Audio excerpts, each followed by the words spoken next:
Estrénese de una vez. Bien, nuevamente les digo buenos días y muchas gracias por andar por aquí. Papás, mamás.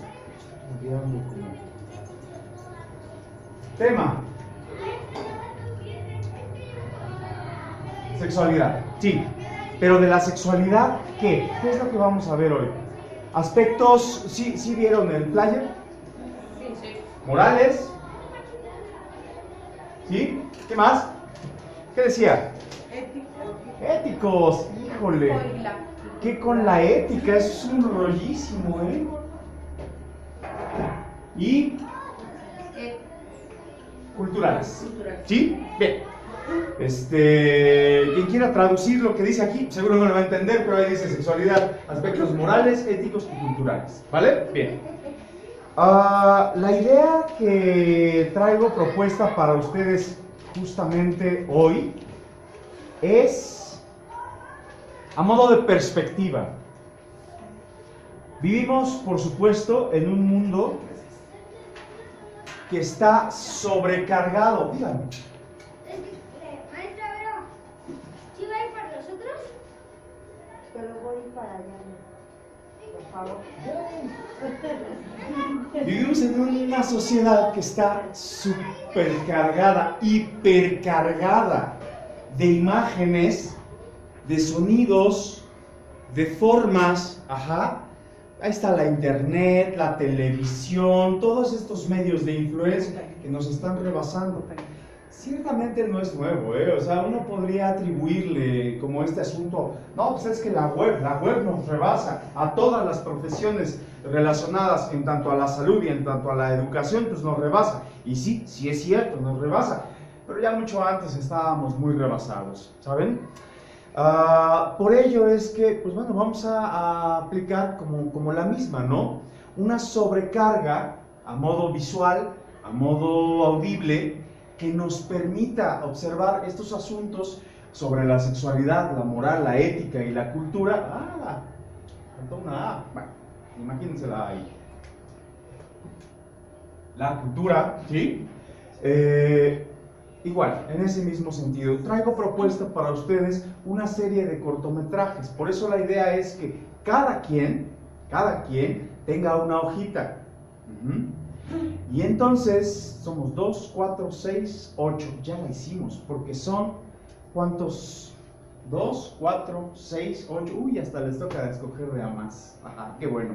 Pensaba hacer grupos por si eran más, pero qué bueno. Entonces, lo que vamos a hacer es... A ver, mamita, pase, por favor.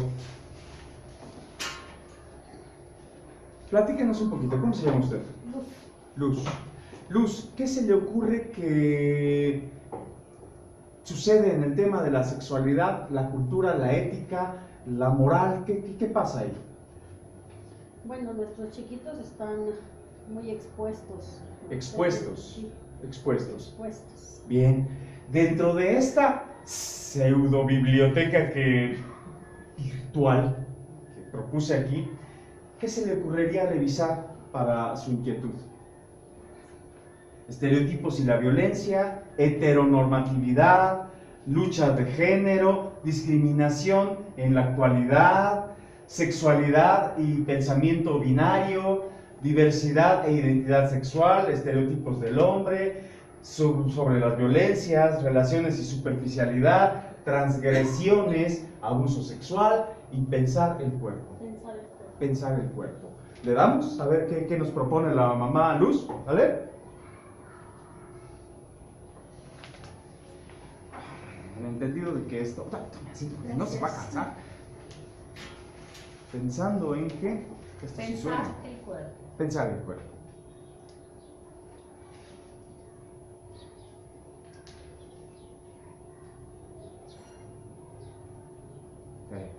Ya sabía.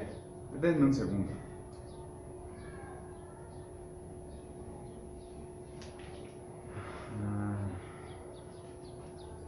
Ahí está.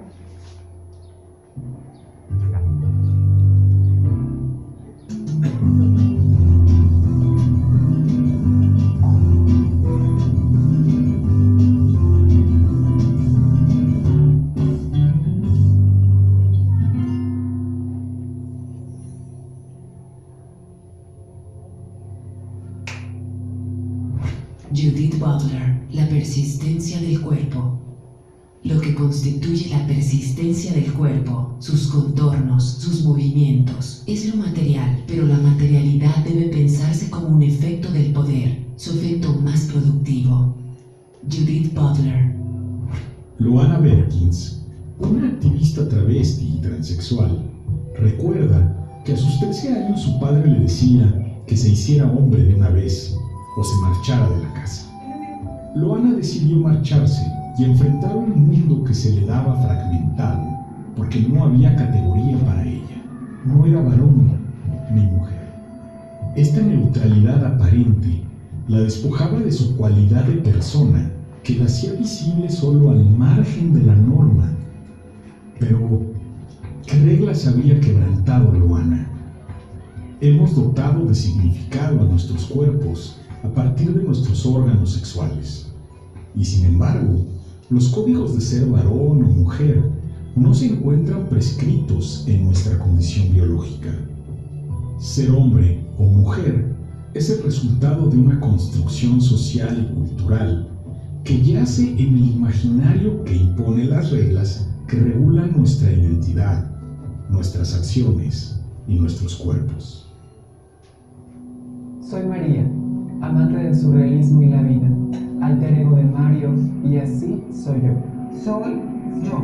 Soy yo. Soy yo. Soy yo. Soy yo. Sexo y género fueron categorías que se comprendieron a la luz de la relación entre naturaleza y cultura.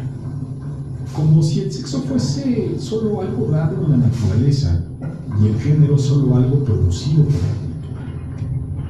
La propuesta teórica de Judith Butler no encuentra una diferencia significativa entre ambos conceptos, pues tanto el sexo como el género son el resultado de una construcción y el cuerpo en su materialidad sufrirá las consecuencias por no asumir las reglas de una heterosexualidad obligatoria.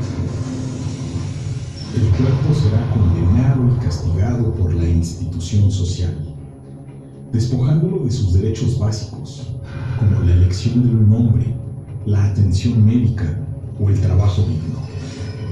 Pero el castigo más enérgico será la imposibilidad de ser sujetos coherentes en su identidad sexual y, en consecuencia, reconocidos.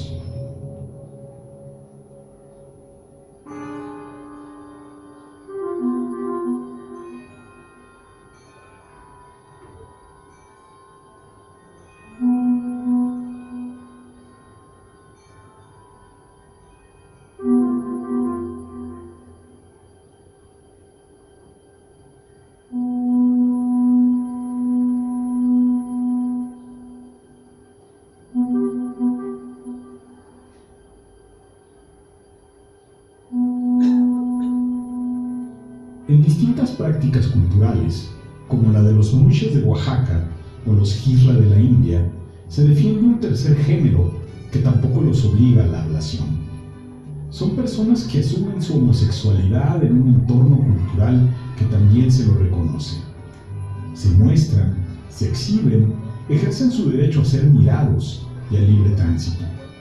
Y aunque viven entre el rechazo y la aceptación, los muishes, por ejemplo, desempeñan funciones muy valoradas, pues se hacen cargo del cuidado de los padres, heredando, con su muerte, la autoridad moral que ordena las relaciones familiares. A los Hijra que han practicado mutilación genital, se les ha otorgado un valor místico, que es atribuido al rechazo del deseo sexual.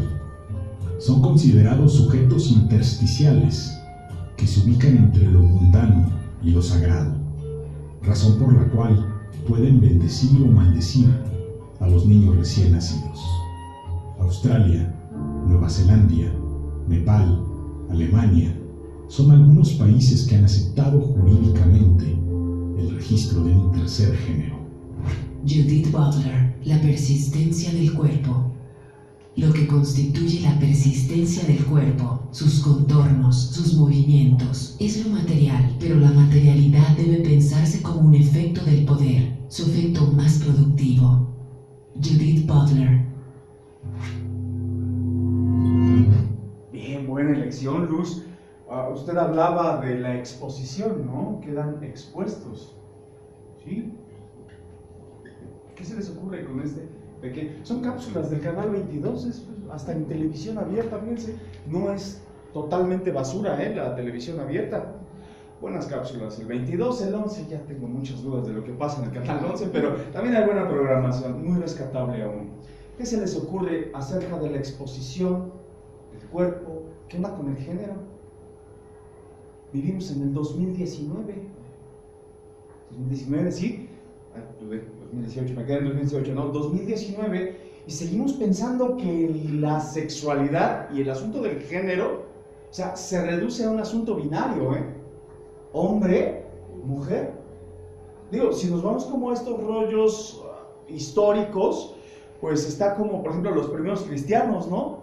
Que no aparecieron en realidad hasta el siglo III. 3 siglos escondidos. ¿En dónde estaban? O sea, no surgieron de nada, o sea, no desaparecieron, no, estaban escondidos, tuvieron que estar escondidos. Pues así el tercer género, así el tercer sexo, está escondido. Aún con todo este rollo político del trans, LBTTG, no sé cuántas horas, ya está Q y RZ y no sé cuántas. Sí, bueno, se va como sumando, ¿no? El movimiento, aún con ello, eso no tiene que ver con el tercer sexo. Movimientos políticos, movimientos civiles, movimientos de derechos ciudadanos, bueno, eso es un asunto político, pero un asunto de cultura social siguen escondidos. ¿Es tu vecino tal vez? ¿O tu vecina? Uno dice, no te imaginas. Y esto, por supuesto, constituye una percepción hacia una cultura transgresora. Transgresora en donde se reduce a hombre y mujer. Mujer y hombre. Y la mujer está destinada a ciertas conductas sociales, porque si no hay un rechazo, ahí ya hay una exposición. Por supuesto, si nos vamos a estos temas, como regularmente me desplayo ahí en los asuntos de la neurosis, hay un asunto entre el cuerpo, la identidad, la percepción, ¿sí? Y la norma social. Algo no cuadra aquí. Por supuesto que las conductas estipuladas entre el hombre y la mujer, no, y del hombre y la mujer, espérense, vamos a reducirlo todavía. Un hombre infante, o sea, un niño, y una mujer infante, o sea, niña, infantes, ¿sí? Y es niño, niña. ¿Cómo se debe de comportar una niña?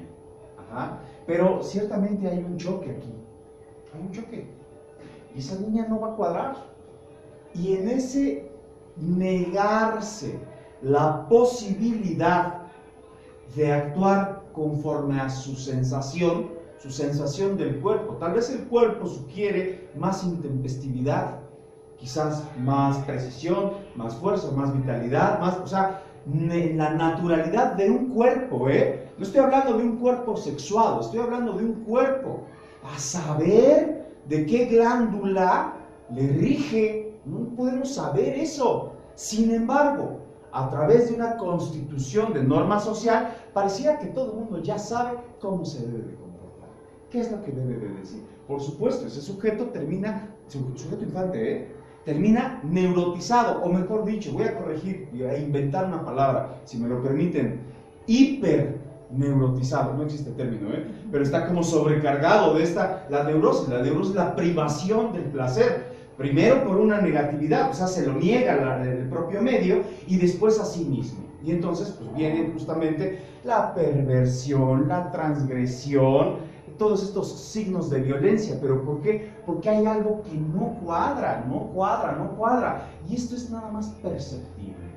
Sí, ¿quieren comentar algo? ¿Alguien? ¿Alguien? Bueno, sí. ¿Quién dijo? Luz, bueno, ¿qué pasó? De hecho, también llama la atención justamente por esta exposición que tienen nuestros chicos, que ellos ya lo toman con más naturalidad incluso que nosotros. Seguro que sí. O sea, mi niña, por ejemplo, ve a una pareja de mujeres y me dice, son niñas, ¿verdad? Sí. Y son parejas, sí.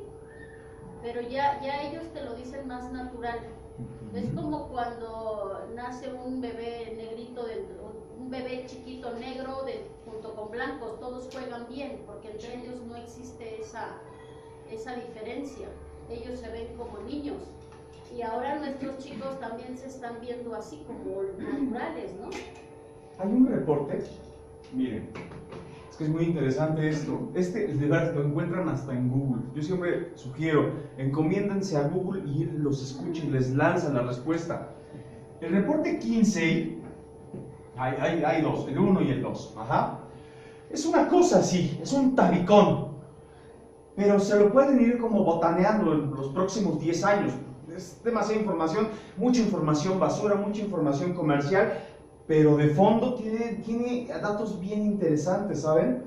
Porque justamente naturalizar las prácticas, no me digan que esto me va a matar la profesora.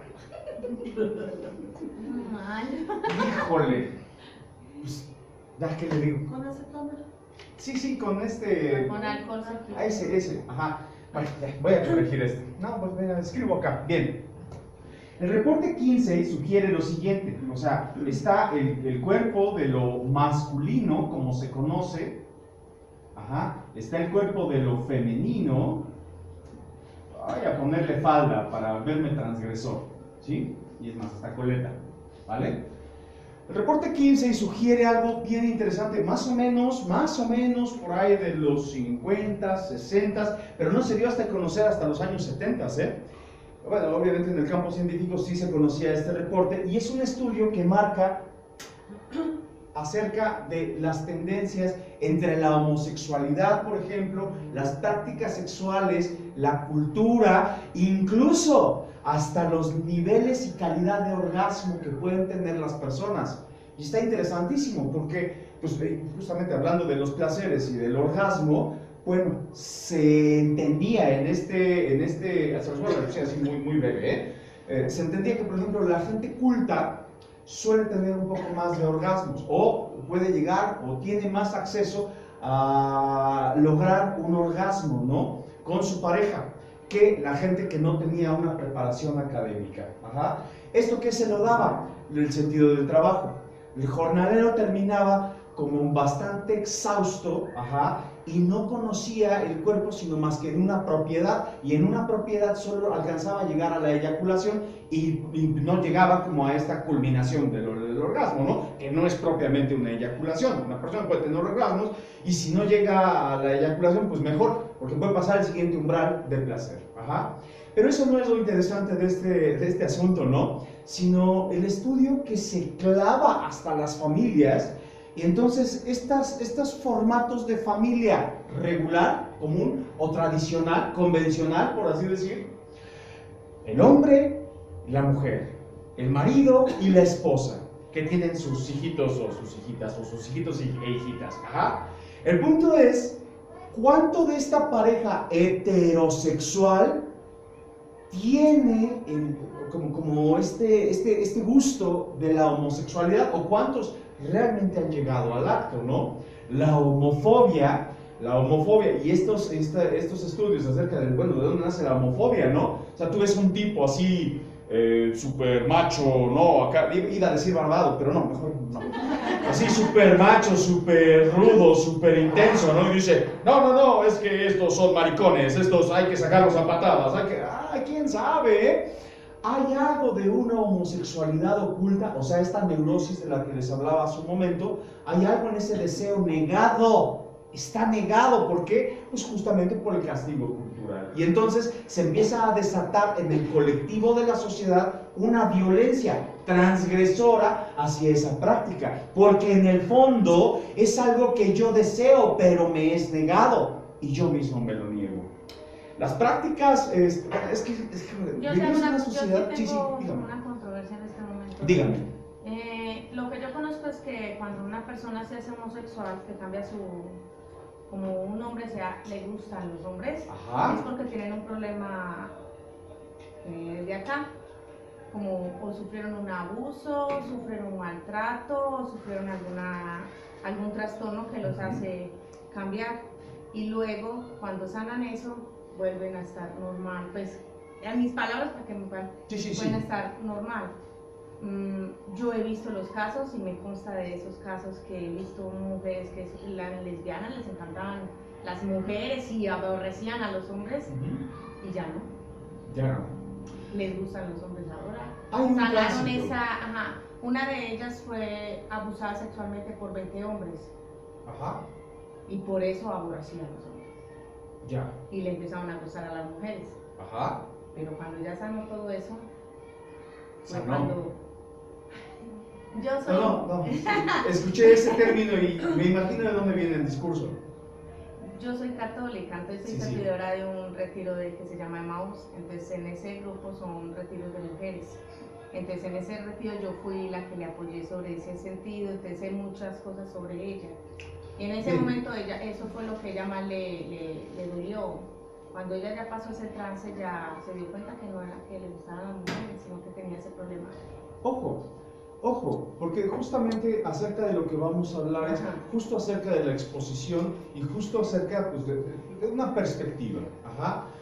Digo, aquí no se pelea con las teorías de ningún tipo, mucho menos en el ámbito de la religión. Es impensable, como es como decirle a un médico, oye médico, pues no mediques, pues es médico, ¿no? Decirle al psicólogo, oye, no psicologices, pues es impensable, ¿no? No es impensable.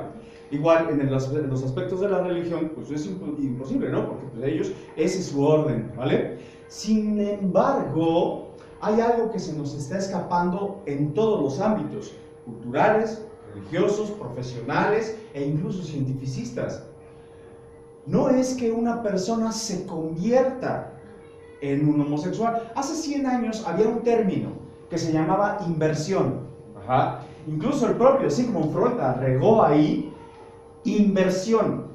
Se les denominaba invertidos, o sea, invertidos en cuanto a toda esta composición neurobioquímica.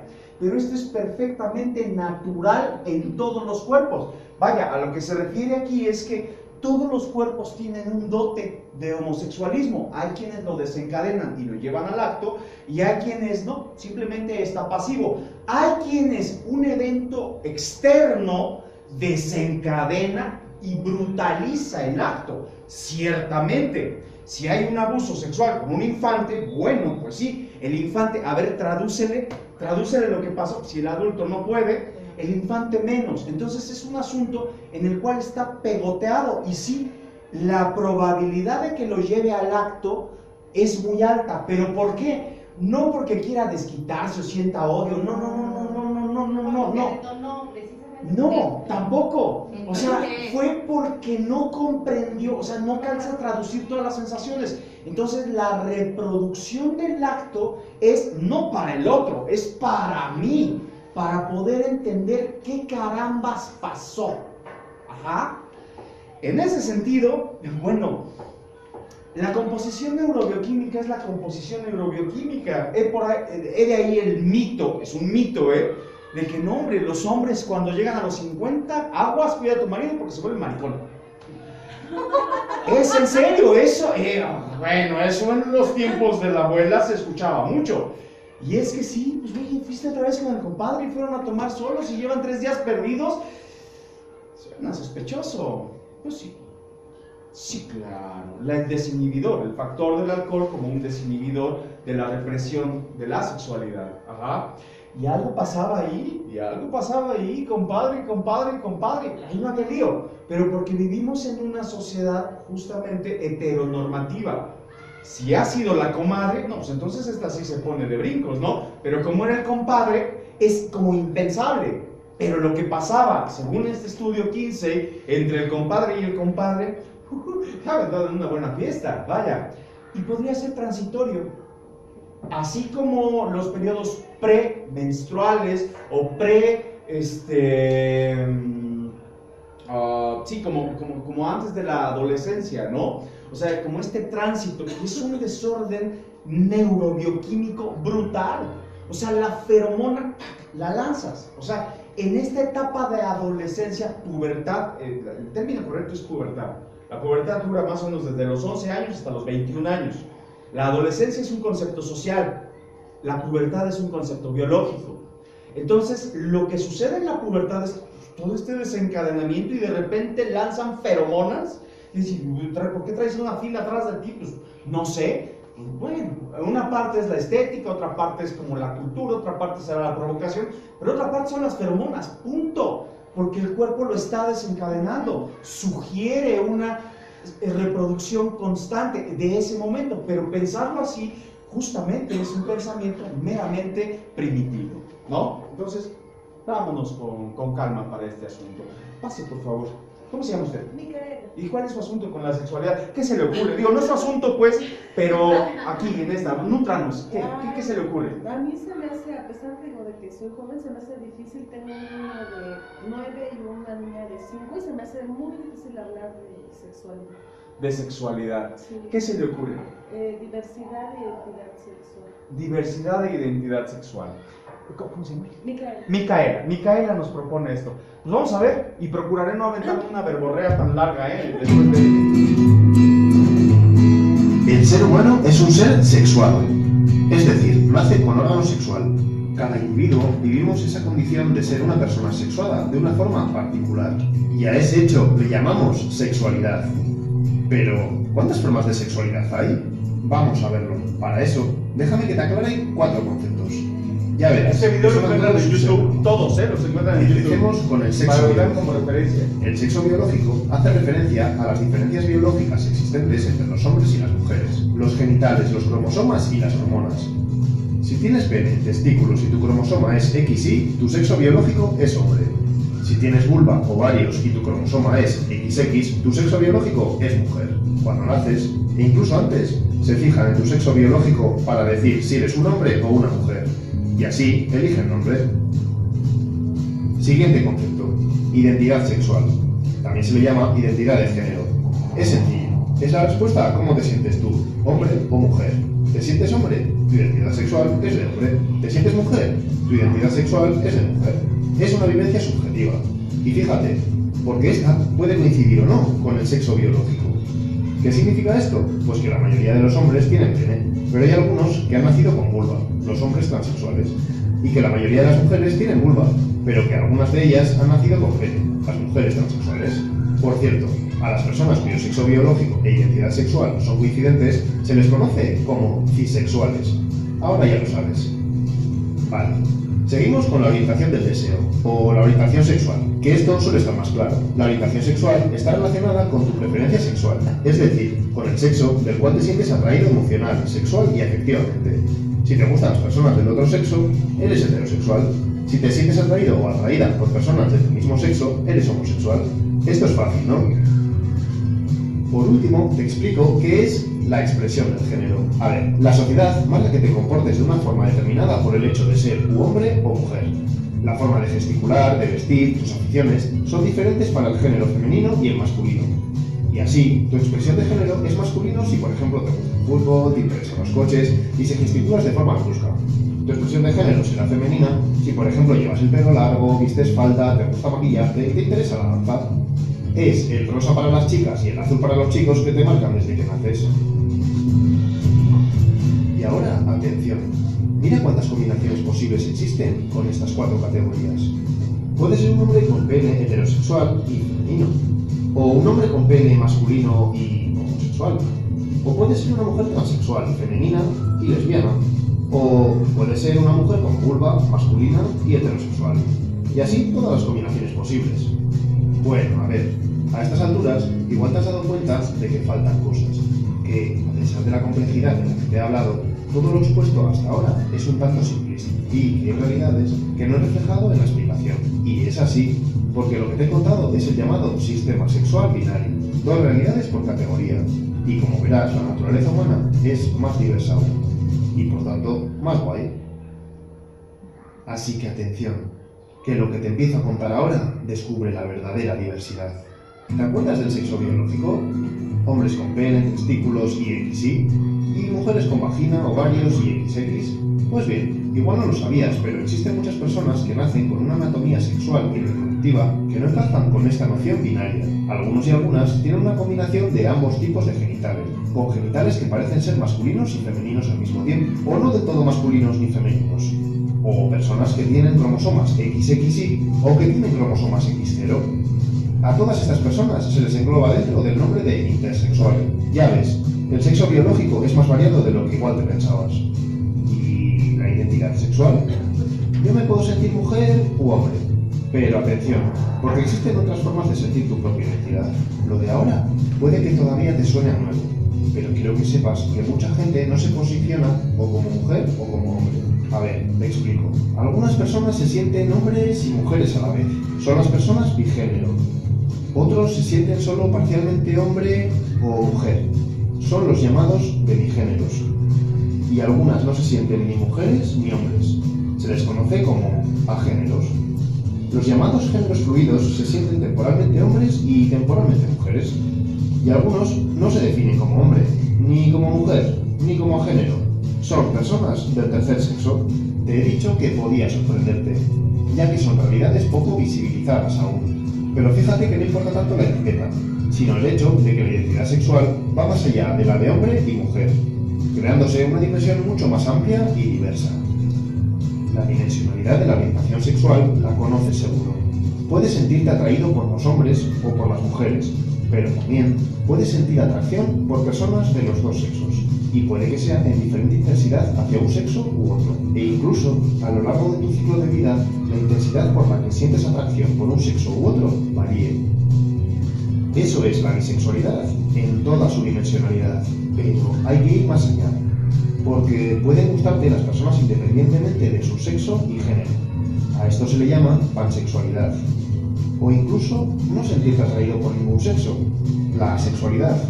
Por cierto, eso no quiere decir que no puedas sentir amor, ¿eh? Pues bien, con todo ello se crea una especie de triángulo de la orientación sexual donde todas las opciones son posibles. ¿Dónde te sitúas tú? Y por último, ocurre lo mismo con la expresión del género, que el abanico es muy amplio. Es una obviedad decir que no existen personas únicamente femeninas o masculinas. La mayoría tenemos gustos, intereses, actitudes y formas de vestir femeninos y masculinos en diferente intensidad. A mí, por ejemplo, me gusta pintarme las uñas. Y así, si ser femenino o masculino es el polo de una dimensión, en el punto medio se encuentra el género andrógino, personas que no puedes catalogar como femeninas o masculinas porque tienen rasgos de ambos géneros de manera equilibrada. Y esto es todo. Bueno, no. Porque ahora, para que entiendas la verdadera complejidad sexual, toca combinarlo todo. Cada una de las formas del sexo biológico, identidad sexual, orientación sexual y expresión de género en su dimensionalidad se combinan creando una rica diversidad sexual. ¿Te acuerdas de la pregunta del principio? En el mundo somos más de 7.000 millones de personas. Y ahora sí podemos decir que la sexualidad de cada uno de nosotros es diferente. Hay, por tanto, una sexualidad por persona. Más de 7.000 millones de sexualidades. Justo en esa parte del final, o sea, ¿quién puede dar cuenta acerca de la sexualidad? Cada quien. Cada quien. El punto es que, pues sí, tenemos lastres culturales, lastres éticos, lastres morales, que hasta hoy, o sea, en este asunto de pensar binariamente, hombre-mujer, como si estos ya tuvieran un destino, como si tuvieran un designio, destinados para un fin específico, la producción, y de ello, la reproducción. Se dice que, bueno, aquí las escuelas son imparciales, ¿no es cierto? No es cierto. Pila de niñas, pila de niños, pasen primero las niñas. Y eso es transgresor en todos sentidos, transgresor. Es la cultura transgrediendo en la norma a tu cuerpo y a tu forma. Ajá. Que no lo pueden hacer de otra forma, no sé. Ajá. Pero hablar de ello, advertirse, no se trata de irse a pelear con un sistema, no, sino advertirse. Mi amor, mi hija, hijo, mi vida, ¿sí? A ver, escuché a este tipo raro de los pelos parados que estaba diciendo esto. ¿Tú qué piensas? A ver, vamos a ver este video, no sé, o sea, acercarse a la posibilidad de que desde el chavito, la chavita, pudiera apalabrar algo, ¿no? Al final, es cierto, ¿quién habla o quién puede hablar acerca de la sexualidad de alguien? Ese alguien nada más. ese alguien, nadie más, que no tiene nada que ver justamente con el asunto de los cuidados del cuerpo. No. Lo mismo, oye, lávate los dientes, ¿por qué? Vas a tener un problema en tu mandíbula, ¿sí? Se te va a picar la muela, se te va a picar los dientes, o se te va a infectar como esta parte de abajo de la lengua, no sé cómo se llama, pero bueno, o sea, así, con esa naturalidad, límpiate bien los oídos, pues así, oye, te lavaste bien los genitales, ¿sí? Te lavaste el pene, te lavaste bien la vulva, te la enjuagaste bien, no te va a ver, te va a buscar una infección, o sea, sí, bien, ok, perfecto, porque esto abre la posibilidad de que desde la naturalidad de un discurso, bueno, el chavito te dice, me duele la cabeza, me duele la nariz, me duele el oído, me duele el diente, oye, me duelen los testículos, oye, me duele la parte inferior del labio, o sea, pero natural, ¿sí? Esto invita al cuidado, y no precisamente a través de una norma específica.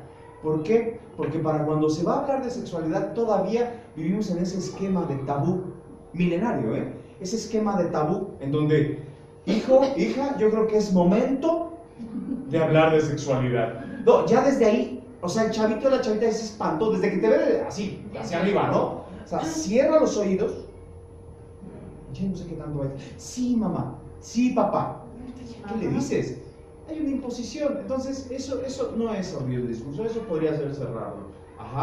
Acerca de lo de las diversidades, bueno, esto es nuevo, más categorías, más nombres, más no sé qué tanta cosa. Se van a inventar rollo político, un rollo político que no tiene nada que ver con el placer de la sexualidad. Y la sexualidad es de cada quien.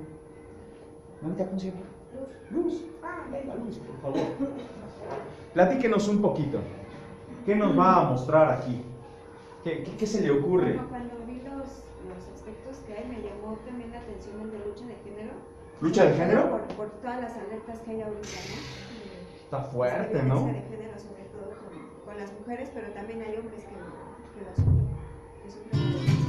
Como sabes, la historia ha sido construida considerando al hombre el sexo fuerte y a la mujer el sexo débil, más frágil, menos capaz, incluso menos inteligente. Y además, esa diferencia se ha hecho Véanlo con los chicos. Pues bien, el hombre, basándose en esa superioridad natural, ha sido el protagonista de decisiones políticas, sociales y culturales, y ha dejado a la mujer la función de crianza de hijos y cuidado de la casa. Bueno, y de su satisfacción sexual. Y eso durante siglos y siglos y siglos. A lo largo de la historia, muchas mujeres se han sentido molestas con esta desigualdad llevando a cabo quejas y protestas. Pero no es hasta el siglo XVIII cuando hay una toma de conciencia colectiva de esta situación y se desarrolla un movimiento ideológico y social que luchará por romperla. El movimiento feminista. Empezamos. Estamos en el siglo XVIII. En el Renacimiento. Te sitúo. Si eres mujer, tu labor natural es cuidar de la casa, criar a los hijos y practicar sexo con tu marido. Eso sí, no puedes estudiar, votar ni tomar decisiones familiares, ni siquiera con quién te casas. Si trabajas, el dinero es para tu marido. Flipante, ¿no? Bueno, entonces surge la Ilustración, principalmente en Francia, un movimiento intelectual que defiende la igualdad social de las personas. Todos somos iguales independientemente de la clase social. Como recordarás, esto lleva a la Revolución Francesa, que trae consigo la Declaración de los Derechos del Hombre y del Ciudadano. Pero, ¡tachán!, en esa declaración habla exclusivamente de los derechos del hombre sin incluir a la mujer. Las mujeres no entienden como habiendo un cambio político hacia la igualdad universal. Ellas, la mitad de la población, son excluidas. Y entonces aparecen dos mujeres fundamentales dando lugar a la llamada primera ola del feminismo. Ya verás. Por un lado, Olympe de Gouges. Ella coge el texto y lo replica. Escribe la Declaración de los Derechos de la Mujer y de la Ciudadana y reivindica todos los derechos civiles para la mujer. Es uno de los primeros documentos que propugna la igualdad jurídica y legal de las mujeres. Por otro lado, Mary Wollstonecraft y su Vindicación de los Derechos de la Mujer, considerado el texto que funda el feminismo. Fíjate lo que dice.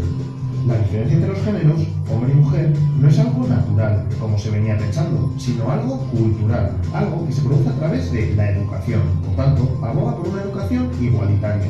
Muchas mujeres comienzan a cuestionar la necesidad de quedarse en casa por obligación. Por cierto, la hija de Wollstonecraft fue Mary Shelley, autora de Frankenstein. Curioso, ¿eh? Ante estas primeras reivindicaciones feministas que suponen todo un avance, se responde con una dura represión.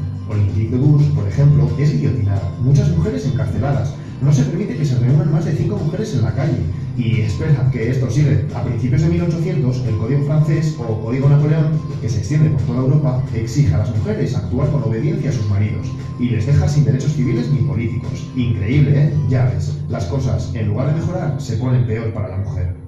Eso sí, a pesar de esta derrota, las cosas nunca volverán a ser lo mismo. Espera que te sigo contando porque llega la segunda ola del feminismo, el sufragismo. Y esta ola ya no es un movimiento solo intelectual, pasa a ser un movimiento de acción social. Ya verás, el movimiento sufragista surge en los dos países anglosajones, y luego estos van influyendo en el resto de países. Vamos por partes. En Estados Unidos, las mujeres han luchado por la independencia de su país. Ahora se agrupan por la defensa de los derechos de los esclavos. Bueno, pues 4 mujeres viajan a Londres, al Congreso Antiesclavista. Pero no te lo pierdas, no les dejan participar por el hecho de ser mujeres. Al final, les dejan hacerlo tras una cortina.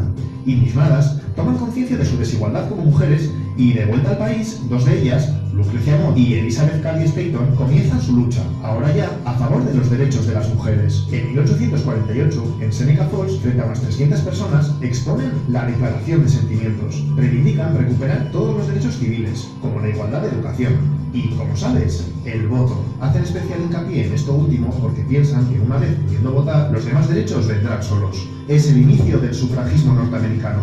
Las mujeres comienzan a defender sus derechos en masa, con manifestaciones, panfletos, pero no te creas que fue algo sencillo, porque durante años y años son humilladas y pisoteadas. En Inglaterra lo mismo, pero aquí se cansan antes, y tras casi medio siglo de lucha moderada, pasan a la acción, y encima lo hacen fuertemente, a través de huelgas de hambre, encadenamientos, sabotajes a líderes políticos, incluso bombas e incendios. ¿Sabías que se les debe a ellas la invención de estos métodos de lucha? Vaya. Y primera victoria. Poco a poco, a partir del final de la Primera Guerra Mundial, las mujeres empiezan a obtener el voto por diferentes países del mundo. En Inglaterra lo consiguen en 1918, eso sí, solo para mayores de 30. En Estados Unidos, en 1920, aunque solo para las mujeres blancas, y 80 años después de Seneca Falls. Y así le seguirán otros países. Pero espera un momento. El movimiento sufragista es principalmente un movimiento de burguesas blancas. ¿Y el resto de mujeres? Bueno, pues empiezan a aparecer mujeres feministas con otras realidades, como Sojourner Truth, una esclava negra que habla por primera vez de la doble exclusión, por negra y por mujer, o Flora Tristan, mujer socialista que habla de las mujeres obreras y explica también la doble represión que sufren, de clase y de género. Explica que la mujer es la proletaria del proletariado, y es que precisamente ella puede considerarse la precursora del llamado feminismo socialista. Te cuento, el feminismo socialista cree que para que la mujer se libere debe cambiar el sistema capitalista establecido. Esto es complejo, pero me interesa que sepas que empiezan a distinguirse 2 ramas dentro del feminismo, una que busca la igualdad de derechos y otra que pretende cambiar todo el sistema establecido. Luego lo verás más claro. Bueno, pues ahora llega un periodo donde el movimiento feminista se paraliza. Estamos en el periodo entre las 2 guerras mundiales. Las mujeres han logrado el voto en varios países, han comenzado a entrar en la universidad y muchas se desmovilizan.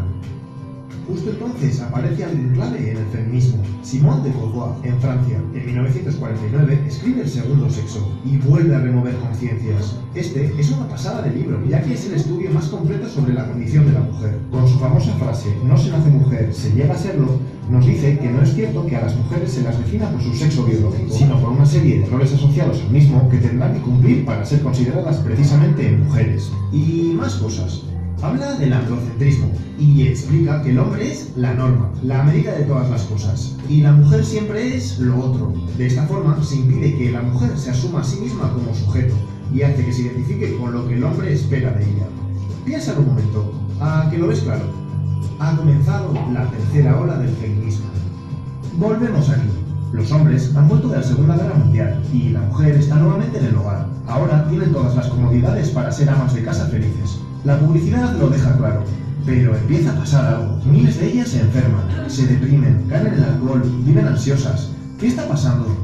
Pues entonces llega Betty Friedan, una socióloga que escribe Mística de la feminidad, donde pone nombre al problema que no tiene nombre. Explica que estas mujeres viven insatisfechas en ese estilo de vida aparentemente maravilloso, ya que sienten que están priorizando el cuidado de otros a sus propios deseos. El libro es un bestseller. Muchas mujeres entienden lo que les pasa y comienzan a construir un estilo de vida nuevo. Buena Betty. Pero ella no se queda ahí. También pasa a la acción y organiza junto con otras mujeres Now, el mayor movimiento de la mujer hasta entonces, y que ha ido creciendo hasta la actualidad. ¿Qué buscan? Mejorar el estilo de vida de las mujeres centrándose en temas del ámbito personal, Comienza el feminismo liberal. El feminismo liberal describe la situación de las mujeres como una desigualdad, no como una explotación u opresión. Así que, ¿qué hay que hacer? Pues luchar por cambios hasta lograr la igualdad entre los sexos. ¿La mujer no tiene espacio en la vida pública? Pues hagamos lo posible por incluirla en el mercado laboral y en los puestos de poder. Son los años 60. Seguimos. Se han conseguido los derechos fundamentales y las mujeres empiezan a ocupar puestos de poder. ¿Pero ya está? No, porque ¿qué pasa en el ámbito privado dentro de los hogares? Pues hay malos tratos, desigualdad de reparto de tareas, explotación económica.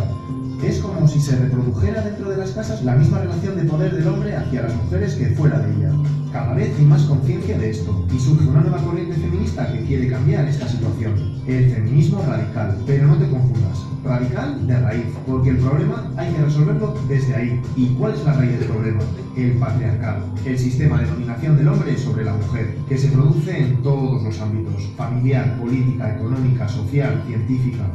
¿Te suena el movimiento de liberación de la mujer? Pues pertenece a esta corriente. Varias mujeres se organizan y llevan a cabo grandes protestas públicas como las que hacen a los certámenes de belleza, que lo consideran una cosificación de la mujer. Pero van más allá, y este movimiento también crea espacios propios como centros de mujeres maltratadas, de defensa personal, ginecológicos, guarderías. El feminismo radical consigue que las mujeres del siglo XX vayan cambiando día a día de sus vidas, hacia la liberación.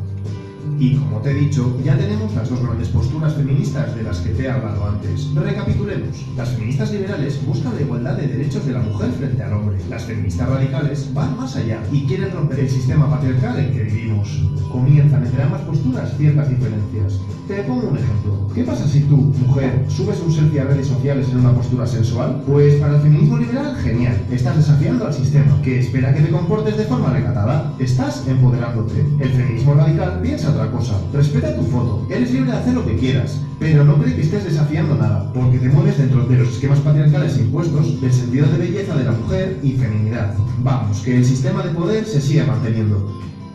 Llegan los años 90. Vale, siguen los avances, pero veamos, hasta ahora es como si el feminismo hablase siempre de un prototipo de mujer. Pero una cosa, ¿qué pasa por ejemplo con las mujeres transexuales? ¿Y las musulmanas, africanas o asiáticas? Pues bien, a partir de ahora se toma conciencia que no existe un solo modelo de mujer, sino múltiples, dependiendo de cuestiones sociales, étnicas, nacionales o religiosas. Y surgen nuevos y múltiples feminismos, teniendo en cuenta las necesidades de cada una de ellas. Feminismo negro, feminismo postcolonial, transfeminismo radical, ecofeminismo, teoría queer. Ya no existe un feminismo único.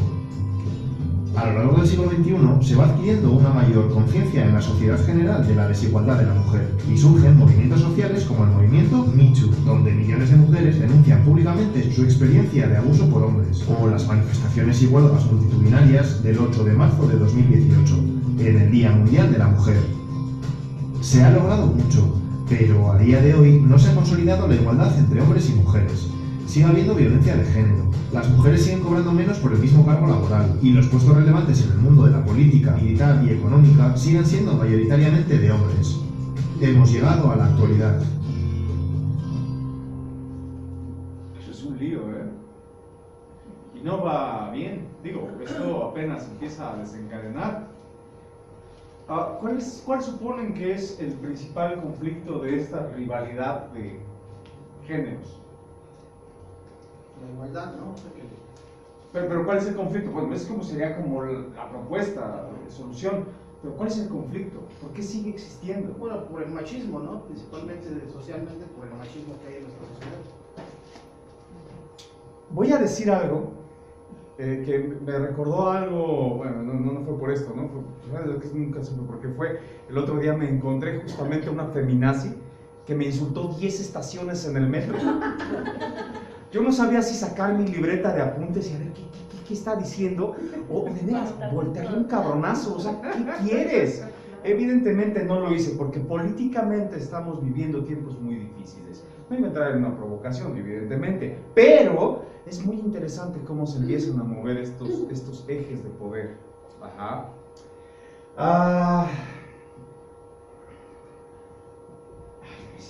La educación todavía se le atribuye la educación a la mujer. Ajá. ¿Quieren una prueba de esto? 2, 4, 6, 8, 9 mujeres y un hombre. Ajá. Sí. Y no solo la educación, Yo llevo a mi niño a que practique básquetbol. Ajá. Obviamente la clase de básquetbol es entre semana y es en las tardes. Sí. Mi esposo me dijo, yo lo voy a llevar a los juegos. Ah. Bien, eso es los sábados. Él trabaja los sábados, pero los que no trabajaban. Y él me dijo apenas hace 15 días, oye, es increíble que quien está con los niños son las mamás. Ajá. Y entonces le hice así, le dije, qué bueno que te das cuenta. O sea, es que sí es cierto, porque te dejan como todo el paquete. Él llega tarde y entonces ya le toca muy poquito, ¿no? Sí. De lo que hay que hacer con ellos todo el día. Y si de repente le digo un sábado, ¿sabes qué? Te tocan los niños. Ah, está bien, ¿y qué es lo que me toca? O sea, ni siquiera sabes lo que te toca, o sea, está cañón. Pero no solamente la educación, también es como toda la formación del niño, ¿no? De acuerdo. De acuerdo. Entonces, de repente, yo me doy cuenta en mí que la que tiene la culpa soy yo, en gran parte, porque como que absorbes mucha parte de lo que les toca a los dos. El tema aquí es pensar, díganme que no son feminazis porque me va a ir muy mal, me va a ir muy mal a mí. Espérenme. Luz, el tema aquí sería pensar, pase por favor, sería pensar si es Luz, la que lleva a su hijo, ¿sí? O es la madre. ¿De quién? ¿Cómo se llama su hijo? La mamá de Alberto. Porque por ahí empieza en la identificación un conflicto grave. Y me ha pasado. Se me acerca una mamá, o incluso a veces hasta un padre, ¿no? Que es más común que se me acerque a alguna de ustedes, ¿no? Pero ya para cuando hay una comunicación directa, por lo regular, yo siempre hago esto, y es como un mecanismo de comunicación, solo eso, técnica. Oiga, quería hablar con usted. Y uno siempre pregunta, dígame, ¿tiene usted nombre? ¿Quién es? Y esto desbanca. ¿Qué? O sea, quizás, no sé, 25, 30, 45, 50 años, nunca me habían preguntado quién soy. Ya desde ahí uno pregunta, ¿cómo viene la naturalidad de este discurso, no? O sea, porque si va a venir con la espada desenvainada, a ver quién eres y por qué estás hablando y qué está hablando a través de ti. Ajá. Ay, soy la mamá de... No lo conozco. ¿Y usted tiene nombre? Uno tiene que decir, soy Carolina, la mamá. Claro. Buenas tardes, soy Carolina. ¿No?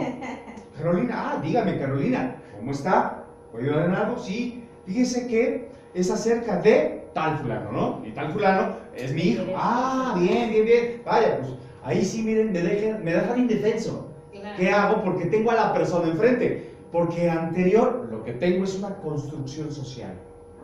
Una construcción. Una baratija política.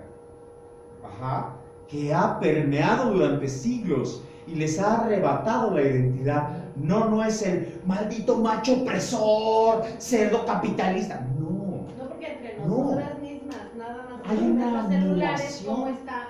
No tenemos a Fátima y a Gloria y a Vanessa. Está la mamá de Pablo, mamá de y mamá de. ¿Así se tiene? Sí. Chale con la vida. Oigan. No sé, sí, más o menos. Entonces, nada más para terminar este ejemplo, miren.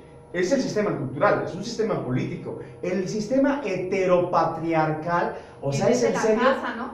Pues sí, es que no es el hombre el que viene y te dice, quítate porque yo soy el mero mero. Quiero que haga eso y seguro se lleva uno bueno, ¿no? No, sino que es la propia fémina en ese sentido la que toma este instrumento y posiciona al otro en un sistema de producción. Esto, por supuesto, en el siglo XVI, bueno, 14 a 16 hubiese funcionado, ¿no? El paters familia, ¿no? El paters familia, ese que representaba a los demás órdenes de la familia. De hecho, la palabra familia quiere decir sirviente o esclavo. Busquen la etimología, por favor. Este paters familia tiene que representar a alguien. ¿A quién va a representar? Es neta. O sea, ¿a quién va a representar? A la mujer. ¿Cómo se representa a la mujer? ¿Cómo justifica que éste lo represente en un medio político? Bajo la crianza la educación, y los quehaceres domésticos. O sea, yo creo que ahí ya, una... perdón, yo creo que ahí luego, como dijo la señora Luz, se echa a ella la culpa, ¿no? Que como es su hijo. Pero pues yo creo que es la educación de que traemos de Pero nuestros ya, padres. a la basura. A la basura. Si vimos A la que basura. no está funcionando. No, esto trae más violencia, ¿eh? Trae más Pero violencia. no se... ¿Qué? No, o sea, lo único que desencadena esto es más violencia. Es que es fácil decirlo, pero no hacerlo. ¿Cómo se llama usted? Nubia. ¿Cómo? Nubia. Nubia es Nubia. No sé si se ha enterado, pero Nubia está sola. Y espero que así lo piense. Porque si no, se vuelve un ejercicio de adhesión constante. Nubia no es sino a partir de los otros. Es un ejemplo, ¿eh? No digo que sea así. No, sí. Sino Nubia anula Nubia en sí misma para ser la madre. Y ahora ya sé quién soy. Soy la mamá de... Nubia se extingue en sí misma. Soy la esposa de... ¿No? Otro día me fui a cortar el pelo. Y así, o sea, me llevo bastante bien con la chica de la estética. Y estaba un tipo antes de mí. Y entra una y dice, así, la otra estaba recortándole, ¿no? No sé qué le estaba recortando, si la patilla o el pelo. Y así, hola mi amor, soy su esposa. Yo dije, ahora sí saco mi libreta. O sea, neta. Ay, sí la va a notar. Eso voy a notar. O sea, vaya transgresión. ¿Dónde está la agresión? La agresión es a sí misma. Pero es lo que yo te iba a comentar, yo te Sí, quiero sí, sí, comentar por un favor. caso. Como en mi caso pasó de que la familia de mi esposo era de esos machistas. Crecieron así con esos machistas de que yo soy el hombre y el hombre y el hombre y la mujer nada más para la casa. Y entonces a mí cuando yo lo conocí a él, yo le dije, mira, en mi sentido en mi familia todo es equitativo. El hombre puede y la mujer puede. Entonces, ¿te quieres ayudar? Ayudémonos. A él le costó mucho porque quitar todo eso que le enseñaron le costó demasiado porque su papá le decía, ¿qué te pasa? ¿Por qué tu mujer? ¿Y por qué tal cosa? Entonces él decía, no me mangonea, me está enseñando cosas buenas. Y ahora en la casa nosotros dos somos equitativos, tanto él lo trae en la mañana, yo lo recojo en la tarde, él lo lleva a ciertas actividades que él puede, yo también lo llevo a otras, pero todos así. Yo trabajo, él trabaja. Claro. Y todo es así, es parejo. Eso le Pero digo nos porque costó mucho, también, pero sí. por eso, porque viene en el sentido desde el nacimiento. Llegar a un equilibrio es verdaderamente... Fue muy difícil. Es delirante porque la sociedad te está invadiendo todo el tiempo.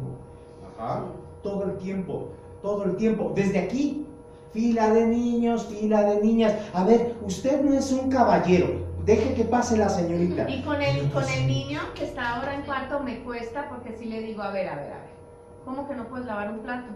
Si lo puedes lavar, ahí lo vas a lavar. Pero, mamá, entonces me puedo poner una camisa rosa y yo ponte una camisa rosa. ¿Quieres una camisa rosa? Funciona más Una. rápido. Y las hacen para hombre también. Yo quiero Claro. te la consigo, a ver. Sí. Porque él sí tiene esos gustos, pero no lo hago sentir mal. ¿Cómo se llama usted? Verónica. Verónica, ayúdenos tantito, por favor. Díganme que todavía traen tiempecito. A ver, ¿qué nos va a mostrar? ¿Cuál es su asunto? ¿Qué se le ocurre con todo esto? Por eso sugerí desde un principio, esto es perspectiva. Pero ¿qué se le ocurre? Discriminación en la actualidad. Discriminación en la actualidad. Ese está cortito, pero está nutrido, ¿eh? Vamos a ver qué sucede.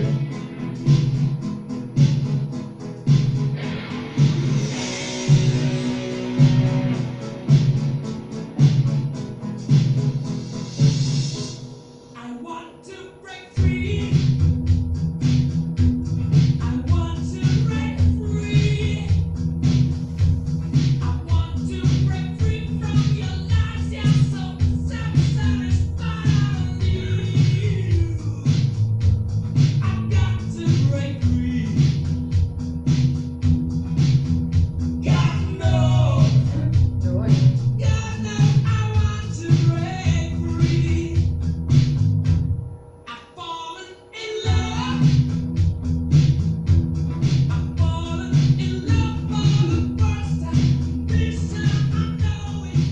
hay un tema, Este sistema de pensamiento que les he propuesto siempre, ideas, ideas, costumbres y valores, o sea, que el valor, recuerden que es un valor matemático, o existe o no existe. Ajá. La heteropatriarcalidad, ¿sí?, consiste justo en esto. El tema de la sexualidad o de rechazar la sexualidad del otro consiste justamente en la anulación de la posibilidad en uno, o sea, un elemento de juicio.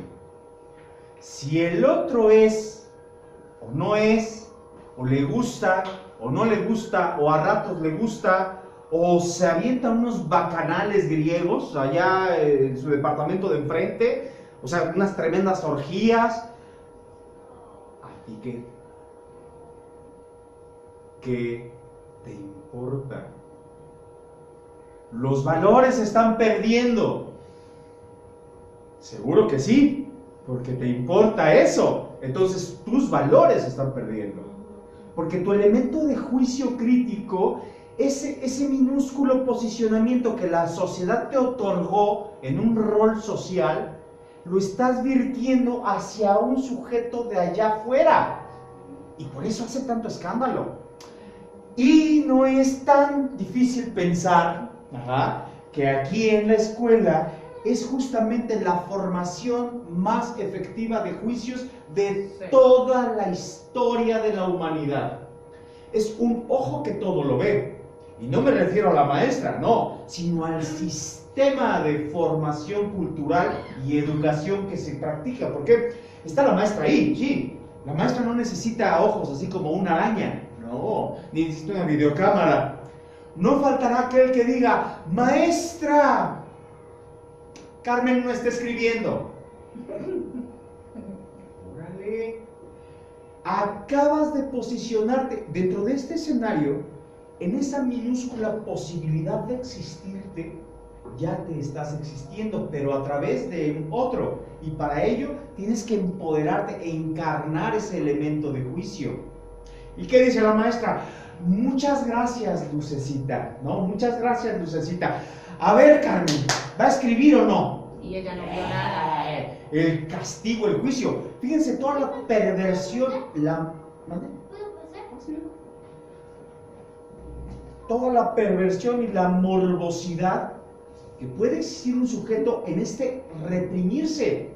Estoy tan reprimido en existirme a mí mismo que ahora la única grieta que me está dando la sociedad es que a través del acusar al otro de su práctica, de lo que hace y que realmente me lo creo, me nombró, me dijo Lucecita, ya soy, y así se va a seguir de filo. Ahora, digo, esto es un tema aislado, pero la misma mecánica vamos a potencializarla hacia un elemento de juicio de la sexualidad. Y de la sexualidad, pues ¿quién puede hablar de la sexualidad? Cada quien. Del cuidado, pues sí hay un cuidado del cuerpo, y ese hay que hablarse, los formadores del cuerpo, no propiamente de lo que se hace con el cuerpo, porque si no, allá afuera también te van a decir lo que se hace con el cuerpo. La sociedad te va a estar juzgando. Te va a despedazar. Vivimos como en un juicio todo el tiempo. Todo el tiempo. En la actualidad, pareciera no tan grave.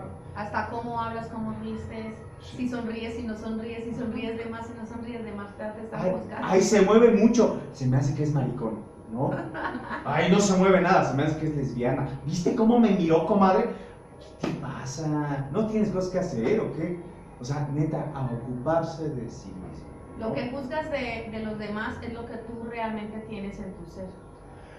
Parte de ello y parte de la construcción social que te invita a pensar que eso es lo que tienes o quieres ser. Y porque lo han alimentado, como dices, desde el salón, al momento de que la maestra le aplaude la apreciación, entonces eso se alimenta y crece. Entonces eso ya lo llevan a todos lados. Como en la Edad Media. Claro. Vámonos a la plazuela y cita para todos para que vean cómo vamos a degollar a este. O sea, sí, había un condenado, aunque el castigo era para los demás, porque ahora los demás se sentían observados y vigilados. O sea, una psicosis colectiva de los últimos 6 siglos. ¡Ay, qué escándalo ahí! ¿Y por qué no mejor cada quien se ocupa de sus asuntos? Bueno, porque no le conviene al Estado. Bueno, hay que producir, ¿no? Pero bueno, hay formas. Nubia, pase.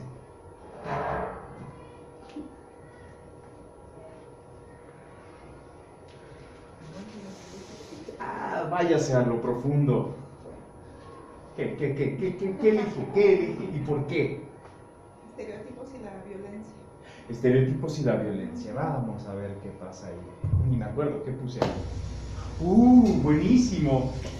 Con los chicos se trabaja genial, ¿eh? Con quinto y sexto lo trabajo y...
¿No les meten el rosa a las niñas? ¿Más? ¡Ay, Más. no! No te quedas feliz.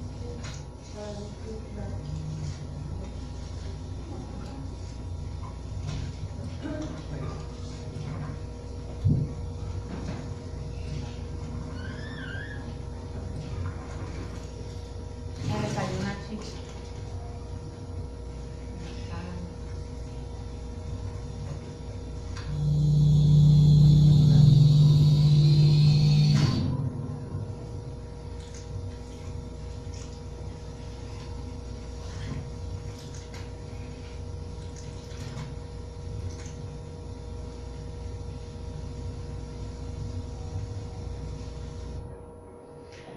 ¿Es claro? Sí. O sea, esa nulidad no solamente es en el nombre o en el rol que se ejerce, es desde la percepción del cuerpo. Nacemos con una especie de castigo social en donde el cuerpo hay que ocultarlo y hay que ocultarlo de todas las formas posibles. Pero como vivimos tiempos hiperglobalizados, hiperestetificados, hipercosificados, una cosa comercial de intercambio, entonces hay que estetificarlo, pero para estetificarlo, entonces hay que exuberarlo, hay que lo voluptuoso, ajá. Y en ese sentido, vamos perdiendo identidad.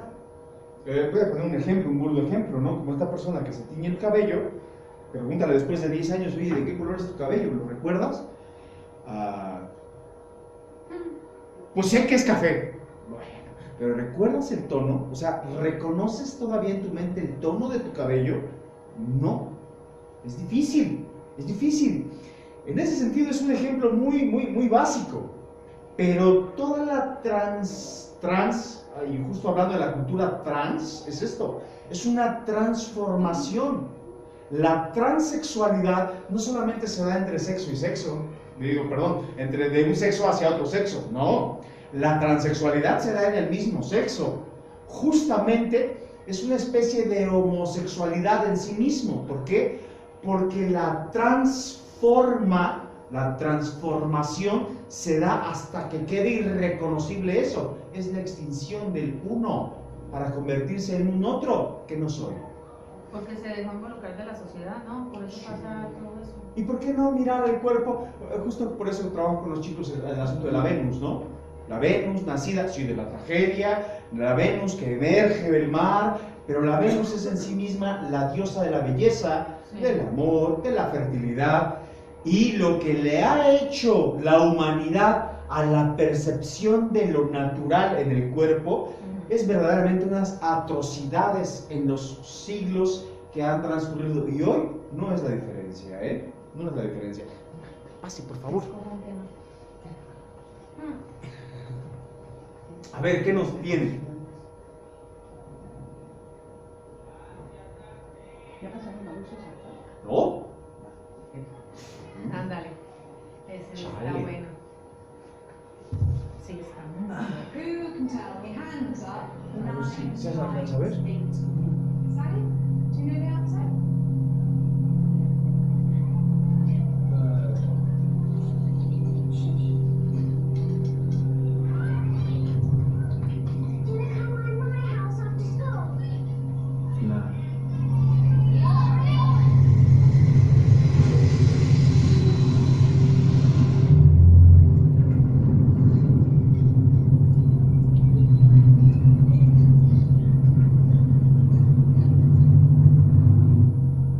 Sally, you're not eating again. What's wrong?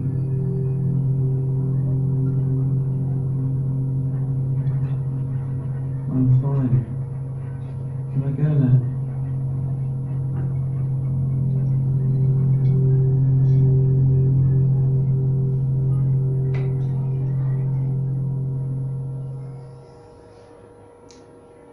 Qué bonito, tan calladito, tan obediente. Ay, qué bonito hijo me tocó.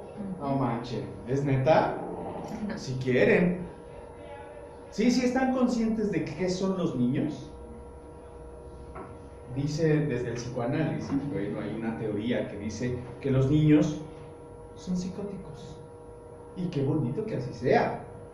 ¿Se han visto a por ejemplo, un vagabundo que ya perdió la razón? No sé, por poner un ejemplo así, y es un poco despectivo mi ejemplo, pero así en la calle, alguien que ¿no? ya perdió como el hilo de la razón, ¿no? Aparentemente perdió el hilo de la razón, porque ahí los ves afuera de los restaurantes y de pronto agarran lo que dejó como el comensal, la hamburguesa, o sea, como que perdido, no del todo. ¿Qué es lo que hace la ruptura psicótica? Está fuera de la norma social.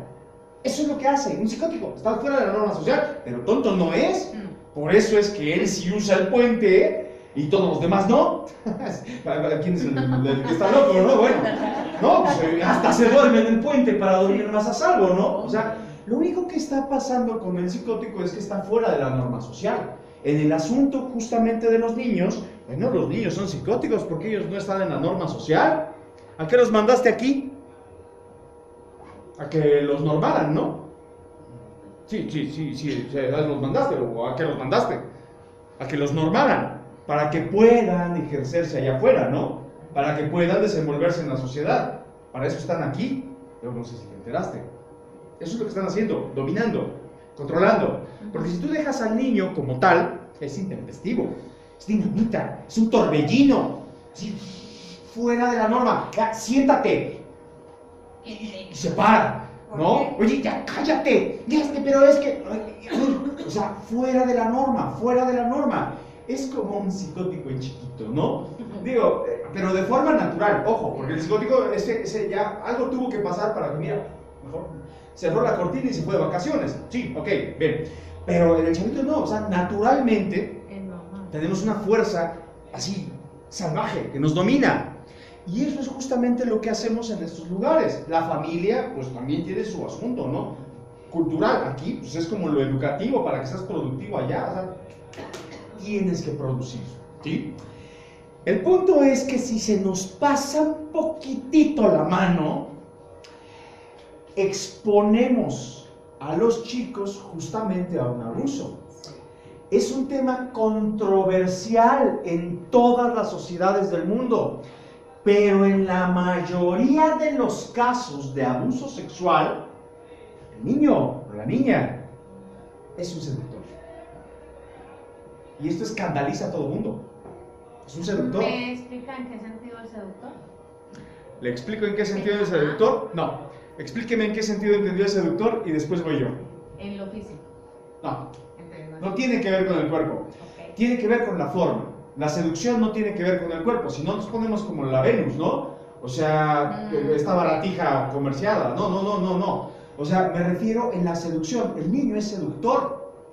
Y es la razón misma por la que hoy le quitaste el PlayStation, le dijiste que en un mes se lo regresas y el fin de semana estás sentada jugando con él. Seductor. ¿Por qué? Porque ¿qué es de lo que carece un infante? De una identidad. Y para jugarse una identidad, todos sus artilugios naturales, y esto es lo que lo hace seductor, es natural, la forma en la que se te acerca. ¿Se han visto esos ojitos redonditos así brillosos? Como te mira cuando te dice, ándale mamá, ándale papá. Ay, está bien. ¡Qué sedujo! Aquí, te trae en la bolsa y si quiere te tira, si quiere te levanta, si quiere te guarda. Puede hacer de ti lo que quiera, porque es un seductor natural. Natural. Cuando se nos llega a pasar la mano, esta seducción se ve en una forma de vulnerabilidad. El sujeto infante está necesitado de una identidad, alguien que escuche, alguien que mire, alguien que cuide, y entonces se vuelve como un bulto, es un bulto vulnerable. Y ahí es cuando pasan esas cosas por supuesto, que estás diciendo. Por Entonces, supuesto. como por uno no ponerle atención y no controlar de pronto esa sexualidad como la que estás diciendo tú, ellos buscan un patrón. Bueno, a veces puede ser que sea incluso hasta una sobreatención. A un niño no lo atiendes y es salvaje. A ver, sí, hazle algo. Llama la atención. Te marea. Sí. ¿En serio? Sí. Un niño en un estado natural se te va, te araña, te muerde. Algo que alguien cosificado, hipercontrolado, a ver, hazle algo, le haces lo que quieras, pero al otro, no, te muerde, te araña, te jala, grita, te pega, se defiende. Hay un instinto dentro de él de conservación y el otro ya lo perdió. Es como si se lo hubieran arrebatado, lo hubieran hiperdomesticado, hipercontrolado, hiperregulado. ¿Cómo va a hablar si lo que quiere es una identidad? Es vulnerable a la transgresión y a la agresión sexual. Discúlpame que lo interrumpa tanto, pero es que para mí sí es importante eso. Dígame. Bueno, entonces, tú dices, se lo arrebataron, entonces, ¿quién dice se lo arrebatamos? Los volvimos entonces inseguros por tanta protección, por tanta información que les damos. ¿O? Tanta supramoralidad, diría yo. Un exceso de moral. Porque se quedan callados. Sí. Sí. Es muy curioso también, yo he propuesto con los profesores, ellos por su dinámica no lo pueden hacer y está bien, ellos son pedagogos, ¿no? Pero siempre he propuesto, bueno, yo llego y les hablo de usted a los chicos, a las chicas. Oiga, ¿y usted cómo le va? Oiga, ¿y usted sus asuntos? Y es que así se debe de hablar. Y es que es curioso, no, pero no es usted de respeto, es usted de que usted no me importa, usted sus asuntos. Usted sus asuntos, hágase bolas. Ellos me dicen, Alfredo, Freddy, oye, güey, ¿quién sabe tanta cosa me dice? Usted sus asuntos, no me importa. De todas formas, esto es... Pero esta postura del no estoy por encima de ti, yo nada más te digo que tú tus asuntos, ¿no? O sea, yo vengo aquí, propongo, y usted tus asuntos, los invita a... No callan, ¿sí? No paran. Y está genial que así sea. El punto acá es que sí tienen que parar. ¿Por qué? Porque ellos tienen que dar instrucción precisa.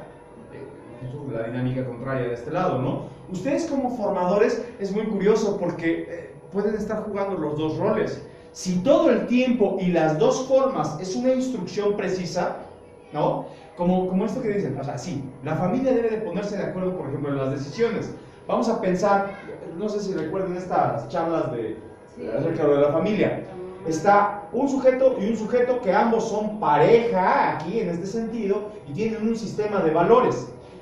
El chavito o la chavita pues se mueve dentro de este sistema de valores, nunca dentro de uno, nunca dentro del otro, menos impensable dentro de la pareja. Si no, esa pareja está extinta, está muerta, no lo sabe, pero ya está muerta, ¿saben?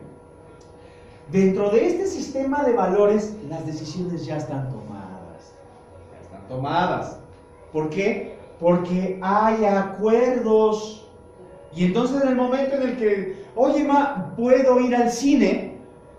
Sí, sí puedes ir al cine. Llega el otro y dice, oye, ¿y dónde está el niño o la niña? ¿No? Ah, fue al cine. Ah, perfecto. Tú ya lo viste. Pero, en este sentido, en la anulación de las decisiones, voy a hablar de los dos ejemplos, ¿eh? Ma, ¿puedo ir al cine? No sé. Espera que llegue tu padre. Sí, me imagino un falo así súper erecto, ¿no? Así de, oh, todos a venerar al gran tótem, ¿no? ¿Es neta? ¿No tienes capacidad de decisión? ¿O de afrontar una decisión? O sea, ¿no lo platicaron desde antes? ¿Hasta dónde sí, hasta dónde no? ¿Cuáles son los parámetros? Esa pareja es nula, no existe, ¿saben? No lo saben, pero ya está muerta. O va a morir pronto. A mí lo que me toca hacer con mi niña adolescente es muy manipuladora. Entonces, se va por el lado por el lado que le conviene, ¿no? Sí, entonces, nosotros optamos de que cuando ella me ve solita a mí me pide un permiso, entonces yo le digo, Mario, recuerda que es que hacemos un diálogo en familia y nos sentamos y dialogamos qué es lo, si puedes ir o no puedes ir, a qué hora vas a regresar y toda la cosa. Ojo, pero cuando estos dos se exceden, cuando estos dos se exceden, ¿ma, puedo ir al cine? No. ¿Por qué? Porque no estás en edad de ir al cine. ¿Hasta cuándo estás? Cuando tengas 30. Vale, no exagero, en serio. Y pregúntale a tu papá, te va a decir lo mismo. Y llega el otro. Así, sí, súper enfalizado, ¿no? Pa, ¿puedo ir al cine? No, nunca en la vida. Primero me muero antes de que vayas al cine. No, te jodida la vida. Y entonces llega el tío, la tía, los primos. Oh, con ellos sí puedes ir.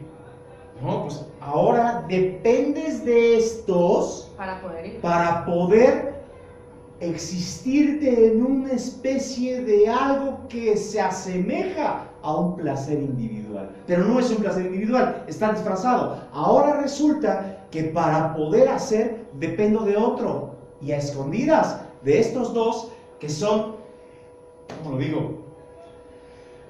Imposibles. Ajá. Y entonces, ¿quién lanzó a un estado vulnerable al chico, a la chica? Una supramoralidad, por así decirlo, ¿no? Pase, Carmen. ¿Sí se llama Carmen o se lo inventó hace rato? Carolina. Ándale, pues Carolina, perdóneme, si es cierto, dijo Carolina. No se preocupe. Carolina, ya le estoy hablando de identidad, ya le cambié la identidad, discúlpeme. ¿Qué se le ocurre? Si ya estamos en ese eje, pues váyase a lo profundo. ¿Cuál es la que falta?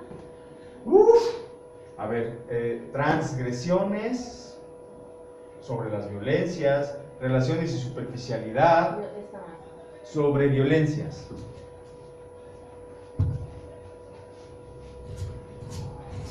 Bien, buen tema, buen tema. I met him like around my area, and I was just like, whoa. Oh my god, I think like I've seen love at first sight. I fell in love at 12, and I didn't realise it was proper love. Every time I spoke to him, I always got shivers, and I was like, ooh. So yeah. My whole world revolved around him, yeah. I woke up, I thought about him, I went to sleep, I thought about him, oh god, this must be love. It just must be love.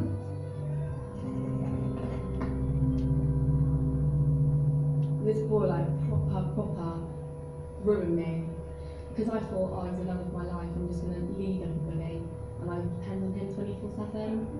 I was with him every night, every second of the day, and I think that it was unhealthy. When I first got with him, he was really caring and you know, first 3 months and everything, and then it just went downhill, and we just couldn't control him, and when he started taking drugs, he started getting really abusive. When like I was around him, I used to get like really hot. I used to get quite clammy as well because like I didn't know what was going to be happening. I've been with mates and I was playing back and I just went mental. He was in a right mess, drunk, swearing at me, and then punched me in the face.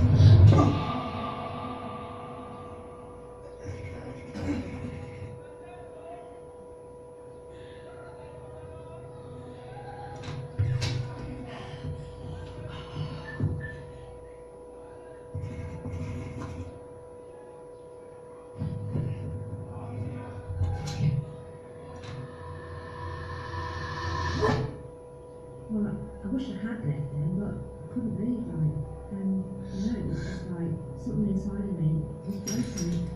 I didn't really know what I wanted. He used to always come back saying, "Oh, I'm really sorry," and he always used to like pull like faces at me, like really upsetting faces, and it made me always feel like really guilty.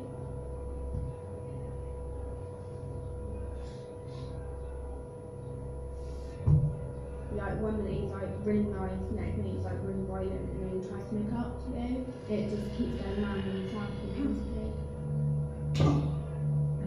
And he promised he'd stop, and I believed him. I just loved him. I just wanted him to love me back. I just wanted him to love me. He used to always like give me a cuddle, and he used to always pretend that everything was alright and that nothing happened, that he never hurt me.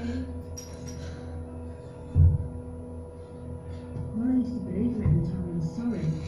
And then he would be really sweet to me. I used to think, like that, this is love.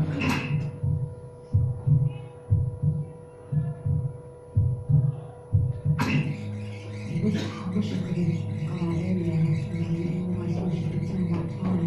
That first push that she really needs. I couldn't change it. It wasn't going to work. I had to be so strong because every time he was looking at me, I knew he didn't mean it in the end.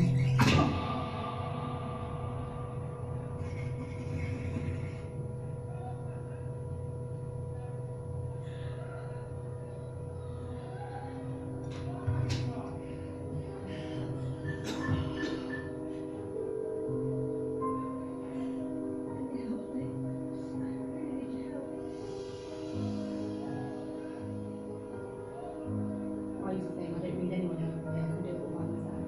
But I think if you're in an abusive relationship and you're that much in love with them that you can't leave them, you need to realise that you need to take help. And I think that by me taking help, it's made me a better person.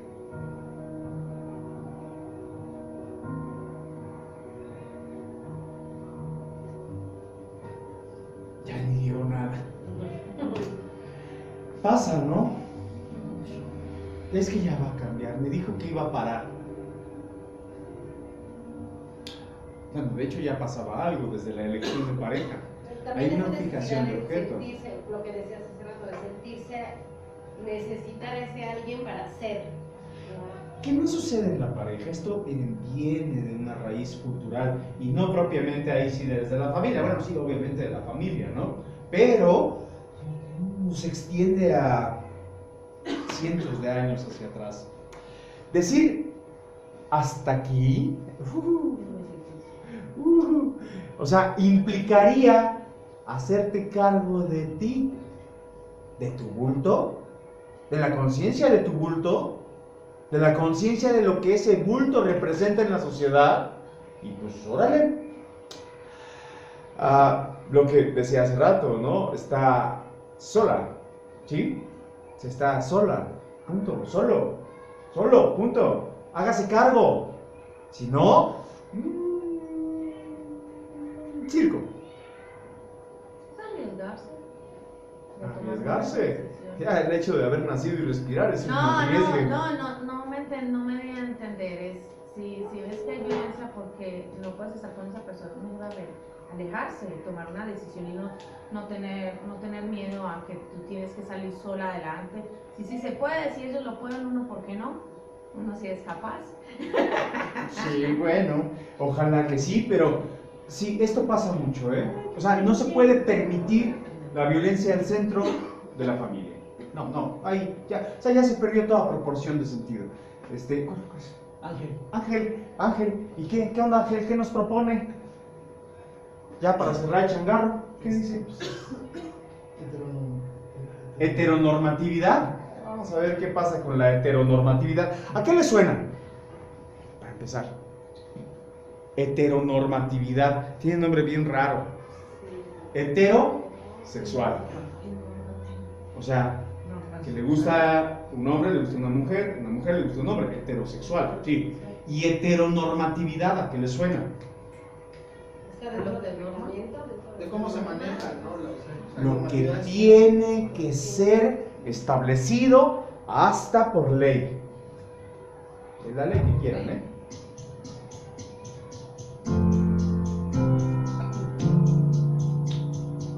Que los hombres se creen como superiores que las mujeres y pues creen que ellas son objetos.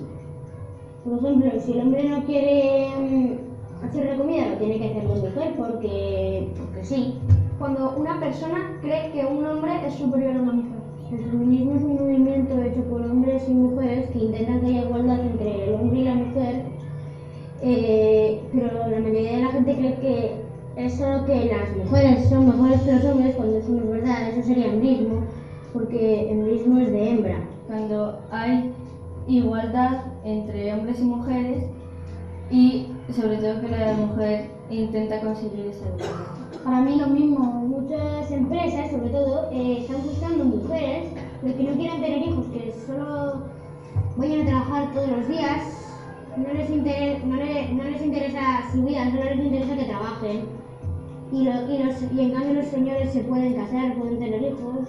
Un día cuando las mujeres pues no tienen por qué ir al trabajo y luchan pues para conseguir esa igualdad. Pues las mujeres defienden que ellas también son iguales que los hombres y que pueden ir a trabajar igual que ellos sin ganar menos que ellos. Es un día en el que todas las mujeres salen y pues tienen día libre y salen a protestar por la igualdad. En esto que es el feminismo, en buscar la igualdad entre hombres y mujeres, deberíamos hacerlo todos los días, de pelear por ello. Las niñas suelen ser más tranquilas que los niños. Pues no sé, los niños, sobre todo en este colegio, son muy burros, están casi siempre haciendo locuras, tonteando.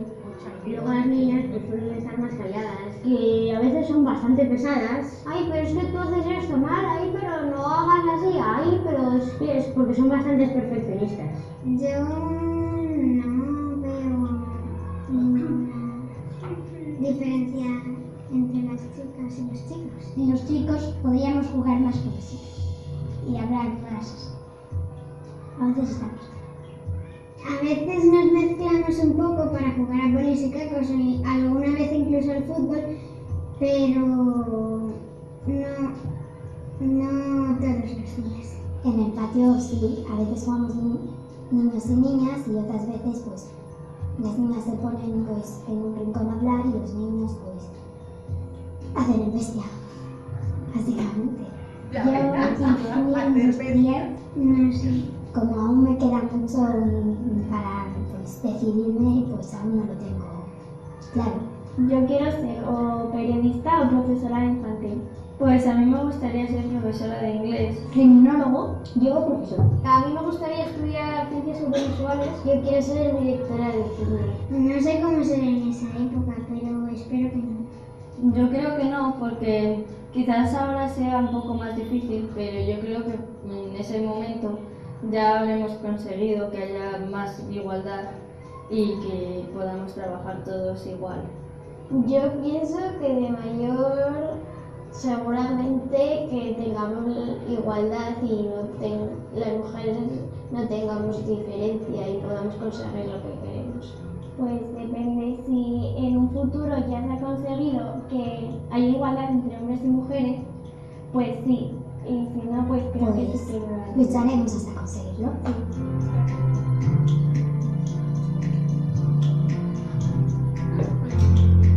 Sí le han prometido una sociedad igualitaria a sus hijos.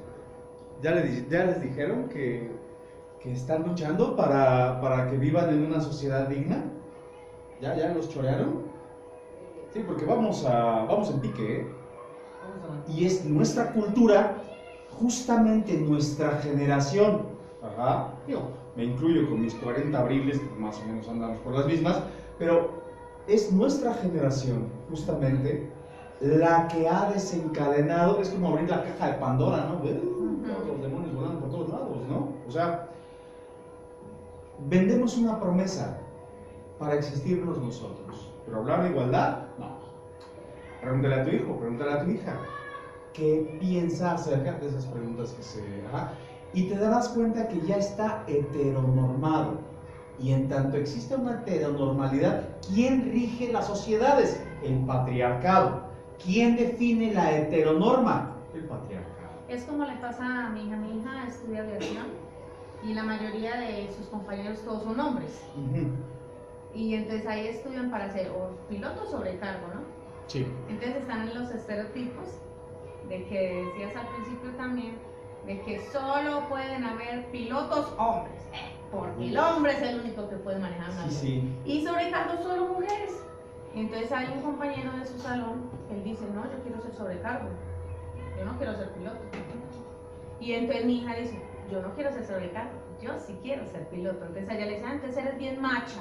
Y le dijo, no, es que a mí me gusta eso, claro. No. Ella sí no se deja llevar sobre eso, pero mucha gente sí le dice, entonces eres hombre, que te gustan más las cosas de los hombres. Y ella dice, no, pues a mí me gusta maquillarme, yo soy mujer, pero también me gustan las cosas que tienen los hombres, también las comparto. No me tengo que volver hombre porque hago cosas de hombres. Y al otro también es su compañero que quiere ser sobrecargo, también tiene la misma situación. Pasa lo siguiente, justamente la percepción que tengan ahorita, sus chavitos de primero a tercer grado, digo, si ya están en cuarto, quinto y sexto, irremediablemente hay que platicar ya, urgente. Sí. Pero la percepción que tengan los chavitos de primero, segundo, acerca del qué hace una niña, qué hace un niño, cómo se comporta y cómo no se comporta, esa percepción que tienen hoy, por supuesto, la van a ir refinando y llenando de carga social para que el día de mañana, esto que perciben hoy a sus 6, 7 añitos, lo van a desencadenar, lo van a desenvolver, sí, como desenvolver ya en acto, 25 años más o menos. Pero la percepción infante es esa. Yo tengo una pregunta, maestro. Ajá. A mí, mi hijo de 9 años me dice, mamá, ¿es normal que yo juegue con niñas? Y también me gusta jugar con niños. Y yo, no es normal, hijo. Me dice, es que a mí me encanta jugar con las niñas, ¿para qué? A mí me gustan. Ellas también son bien machas, son bien bruscas y no sé qué. Y yo, sí, hijo, pues tú juegas. Pero también me gusta jugar con mis amigos. Pero cuando juega con los amigos, los niños hombres sí le dicen, ¿qué te pasa? Ya te vas a ir para el otro bando, que te juegas con las niñas. Justo ahí y él le dice, hay no. una heteronorma en cuestión. No te lo dicen así. O sea, no te lo dicen así, no te lo definen con ese término los chicos. Pero ahí hay una heteronorma. Y él sí les dice, no, ¿por qué? Yo puedo jugar también con las niñas y también con los niños. ¿Sí? Porque él en la casa, cuando está jugando con sus legos, si le dice a su hermana, ¿me prestas tus caballitos de los ponis para montar a mis legos? Su hermana le dice, sí. Pero su papá decía, pero no puedes jugar con cosas de mujeres. Y no, papá, no me pasa nada, yo voy a ser papá y voy a cuidar a mis hijos. Les propongo algo. Miren, ya les había yo sugerido que durante siglos anteriores, los asuntos de las religiones como tal se habían apoderado, y porque no había otra forma, acerca de los recursos de la sexualidad, tanto sus teorías como sus prácticas y sus fines. Poquito antes del siglo pasado, fines del siglo XVIII, se le arranca a lo divino el asunto de la sexualidad y se le atribuye a lo médico. Pareciera que el médico ese sí sabe qué pasa con la sexualidad, y hoy día todavía revisemos qué dicen los libros, no dicen nada en absoluto. Hablar de la sexualidad, como están hablando del cuerpo, como te podrían hablar de una muela, como te podrían hablar de las extremidades, pero hablar de la sexualidad como tal no te está hablando, se está conceptualizando, categorizando, para que prontamente se pueda hacer un diagnóstico, ¿sí? Y es lo que hacemos, ya tenemos trastornos de todo tipo, psiquiátricamente tenemos ya trastornos de todo tipo. En ese sentido, lo que está pasando hoy es que le están desmontando la sexualidad a los asuntos de la medicina. Peor aún, se lo están atribuyendo a las formas de la legalidad. Estos movimientos del feminismo radical están muy contentos de que haya una norma. No tienen ni la más remota idea de lo que va a pasar justo en unos 10, 15 años, y lo van a vivir sus hijos. Ajá. La sexualidad no tiene que ver con una norma de ley. Y les propongo esto. Esta es mi propuesta. Ahorita la platicamos. Sabía que no lo iban a agarrar porque estaba en rojo así atravesado. Este es el fenómeno de la victimización secundaria. Encuentran el vídeo en YouTube. Y ahorita lo platicamos, si quieren.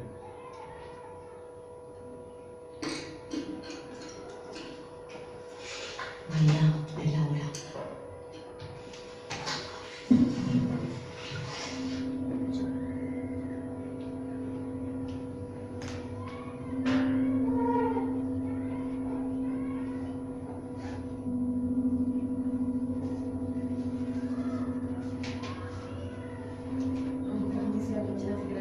Perdón, está buenísimo esto, pero ya está. Permiso.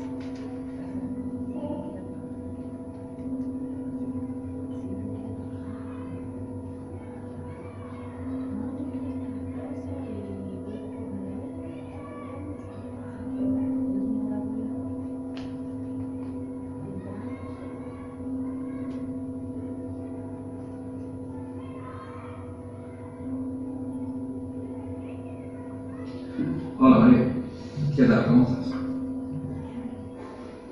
Mira, tú nos puedes contar lo que pasaba en casa de mi tío. Más tarde, que mi madre trabajaba, me llevaba a la casa de mi tío Rafael y me preparaba la merienda a mí y a mi primo. Cuéntame, ¿qué te ha pasado? La tarde que mi madre trabaja, me lleva a casa de mi tío Rafael y nos prepara de merendar a mí y a mi primo, pan con mortadela, pero a mí me gusta más el de chocolate. Ay, sí, ¿te gusta el chocolate? Sí, pero el tío me lo da escondida, porque soy su favorita y así no se entera el primo. ¿Y a qué jugáis? Es que me da vergüenza, y además el tío me dice que no cuente nada, si no se enfada conmigo.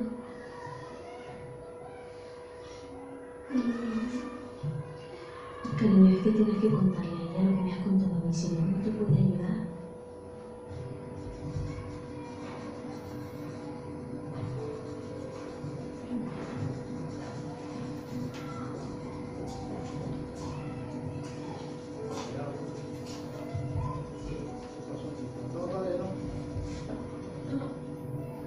¿Ya me encontraron? Qué bueno. Al rato termino.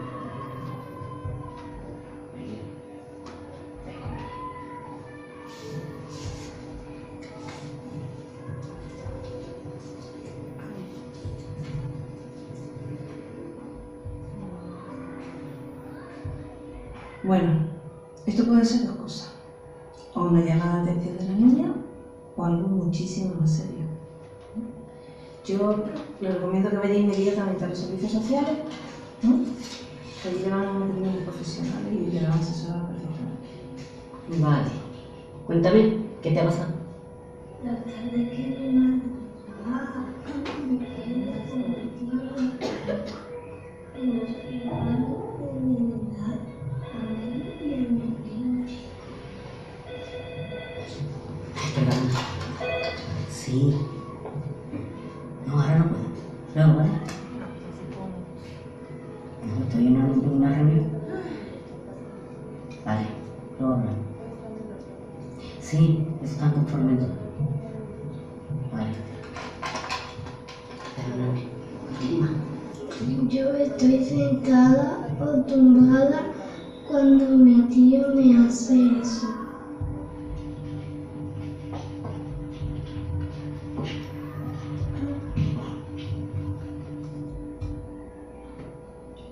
Lo que la niña nos está contando es algo muy serio. Estamos hablando de un delito. Se tiene que denunciar esto. ¿Podéis ver? Ya no tengo de contarlo nada.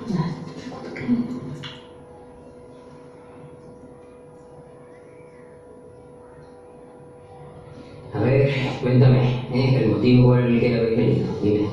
Muchas tardes que mi madre trabaja, me quedo con mi tío Rafael.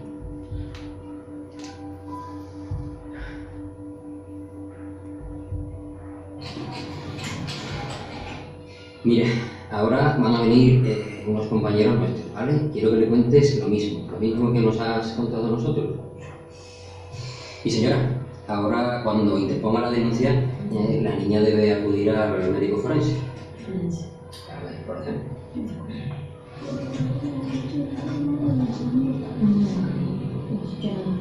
Aquí solo quieren ayudarnos.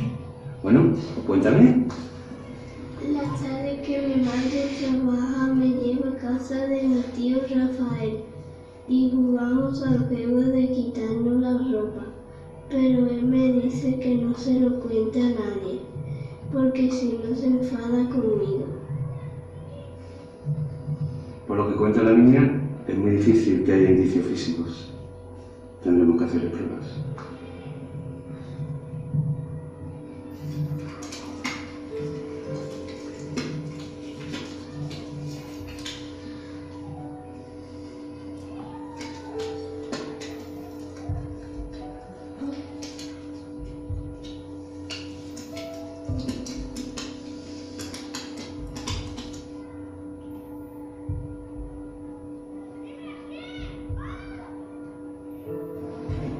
Cuéntame, ¿qué te ha pasado?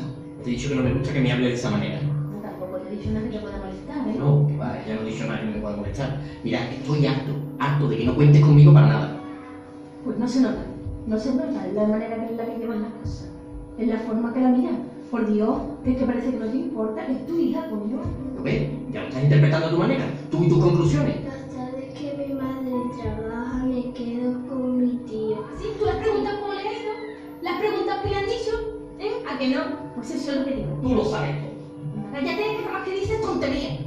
¿Acaso no más que un parado, ¿O es que son imaginaciones mías? Mira, te lo advierto, te lo advierto.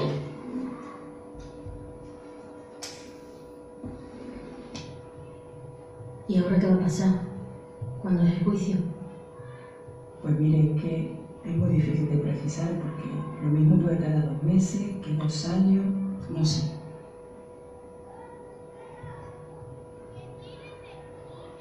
Y mi tío me intentaba convencer de que me quitara la ropa y me daba besos de mayores, pero a mí no me gustaba.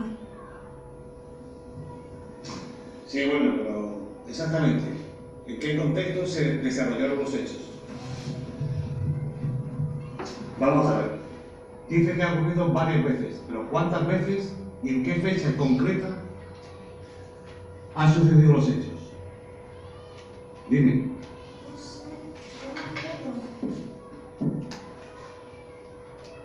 Que conste que la menor manifiesta no recordar en qué circunstancias ocurrieron los hechos. Bueno, María, tranquila, no tenemos prisa. Intenta recordar algo más.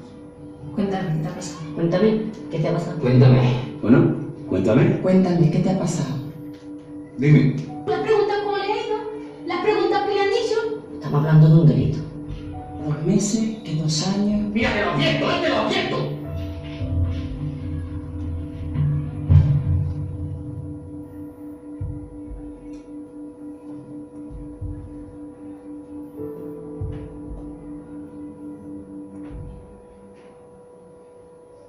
¿Justicia o educación? Porque es muy tramposo estos asuntos de la legalidad, ¿eh? Qué bueno, casi como en el siglo XVI, en el siglo XV, qué bueno que tu honor en el apellido se ha limpiado, por fin. eso no tiene nada que ver con lo que le pasa a un chavito o a una chavita, ¿eh? Nada en lo absoluto. Eso es un circo social. La justicia es un concepto individualísimo, singularísimo. Cada quien. El chavito quiere justicia, vamos, órale. Te acompaño a todo ese transitar. Ajá. Mamá, papá, la verdad es que bueno, ya se habló, ya se supo, bien, perfecto. Ma, no quiero nada de eso, no, es que no quiero que me estén preguntando, no quiero que me estén ocultando, no quiero que me estén, o sea, no quiero estar yendo a declarar los careos, no quiero, no quiere.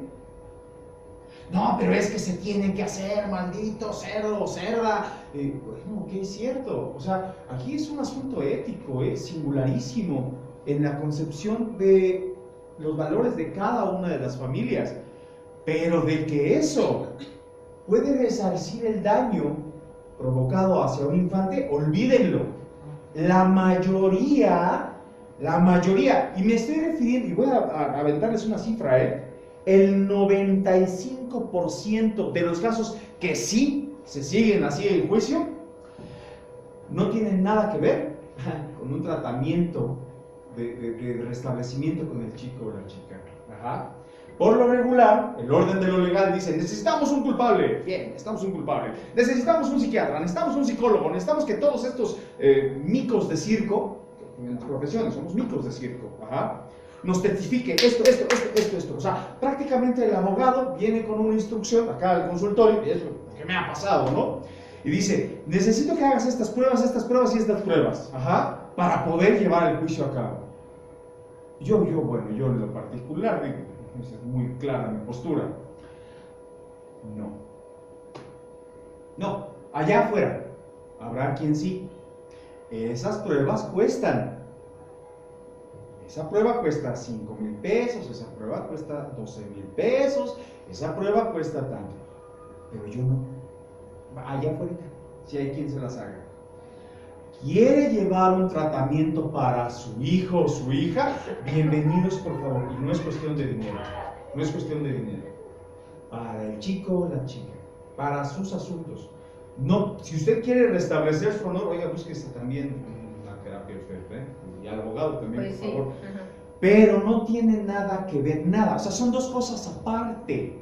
La justicia social no tiene nada que ver con el equilibrio emocional que puede haber tenido alguien ante tal o cual suceso. Por el contrario, en el momento en el que al chavito lo arrojan a un sistema penal, en cualquiera de los dos bandos, o sea, está peor ultrajado que el suceso original. Ajá. ¿Por qué? Porque hay un señalamiento, hay una exclusión. Hablar de inclusión, me río de la inclusión, más bien hablamos de la exclusión. Y está disfrazado acerca de avances en cuanto a la norma de leyes. Entonces es complicado el tema. Es un tema polémico. Sí, yo sé que se debe de tomar justicia porque esas personas deben de entender las cosas que hacen, ¿no? Pero tampoco yo como padre, pues yo no expondría a mi hijo a tanta cosa. No tiene opción. No tenemos opción. No tiene opción. Y es como un recuerdo, ¿no? No sé. ¿Un recuerdo constante? Y eso es muy doloroso. Y es que ahí justamente viene un asunto en la identificación del sujeto. ¿Por qué? Porque a partir de ahí se construye una identidad del, es que yo no puedo porque a mí me pasan cosas, o me pasaron cosas, es que yo no puedo porque esto, es que yo no puedo porque lo otro. El sujeto toma una identificación, el chavito es seductor en todos sentidos, y va a seducir una identidad, y la sociedad le ha dado una identidad, y la va a tomar, y esa identidad a la larga puede ser perjudicial. Entonces, pues, bueno, mejor abrir el campo del cuidado, que esto no debe de suceder, no debe de suceder, no tendría por qué estar sucediendo, como por qué un chavita, tiene que estar expuesto ante una situación de estas. O sea, mi pregunta de siempre, si estás consciente, o qué tan consciente estás de que tienes un hijo, o una hija.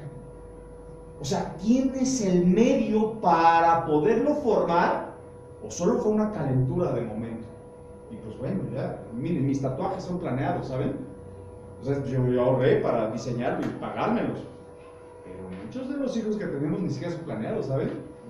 Y con base a eso, no están viviendo en las condiciones propicias. Por supuesto, expuestos ante unas situaciones de transgresión, dominio, poder. La mayoría de los casos de abuso sexual sucede que las personas ni siquiera están viviendo en su propia casa. No están en su propia casa. Están en casa de los abuelos, de los tíos, de los parientes, hay un eje de poder. Hay un eje de poder. Y el chavito, en este sistema naturalísimo de seducción, esto se tergiversa y el otro domina y transgrede el cuerpo, la intimidad seductora del otro. Eso es erotismo y no tiene nada que ver con la sexualidad. Que si la sexualidad se puso en relieve, bueno, pues sí. ¿Por qué? Porque el asunto de lo sexual está en todos lados.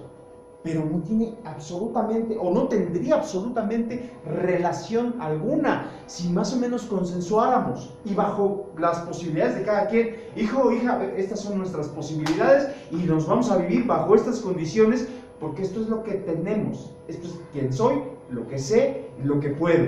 Mi amor, te lo comparto, ¿sale? Y con base a esto, vamos a vivirnos. ¿Sabes qué? Como he compartido ahora, a mí me ha pasado muchas cosas con mi niña adolescente, ella vive muchas cosas en el metro. Bueno, ¿usted cuántos hijos tiene? Porque ya me habló como de toda una generación, oiga. No, tengo dos, tengo un niño de 9 y una niña de 17, pero con mi niña de 17 me ha tocado vivir demasiadas cosas. Entonces, es que pensé que me estaba hablando de hijos diferentes, no, 7. Maestro. Y nosotros con ellos hacemos es que tenemos un control de sentimientos y un control de expresión. Entonces yo les dejo, a mi esposo le cuesta mucho eso, yo soy una persona que dejo de expresarlo. Les dejo, hablo, exprésenlo y lo que sienten real. Si son buenos, recuerden que a veces los sentimientos son buenos y hay veces ni son buenos ni son malos. Son malos cuando ya hay agresión. Entonces tienes que expresarlo, yo los dejo que lo expresen. A él no le gusta que hablen. Y yo no, entonces yo soy, hablan y me dice, ¿cómo no te hablo? Y yo no, es que yo estoy hablando y estoy captando lo que ellos me están informando, hasta que llega un punto de que paran y lo expresan el sentimiento realmente como es lo que ellos sienten. Entonces, y eso me ha ayudado demasiado. Y es que en ese sentido, en todo lo que ellos les pasa. En ese sentido, normar, por ejemplo, un sentimiento, que bueno, para traducir un sentimiento primero tendrá que identificar qué siente como sensación. Tal vez está sintiendo odio.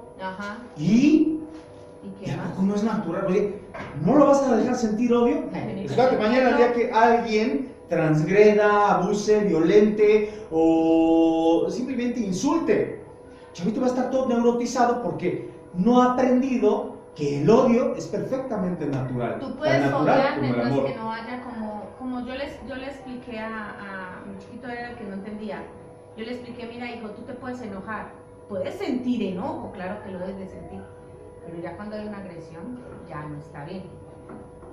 Debes de sentirla, siéntela, sí siéntela, pero no con una agresión. Entonces él me decía, entonces la puedo sentir. Yo sí, es que tienes que sacarlo y tienes que sentir. Entonces ya la sentí y me dice, mamá, pero ya no pego, ya me siento mejor, ya la saqué, y yo, pero la expresas, ¿no? Me dijo, sí, la expreso hablando, y yo, sí, es que lo tienes que hablar, no te puedes callar.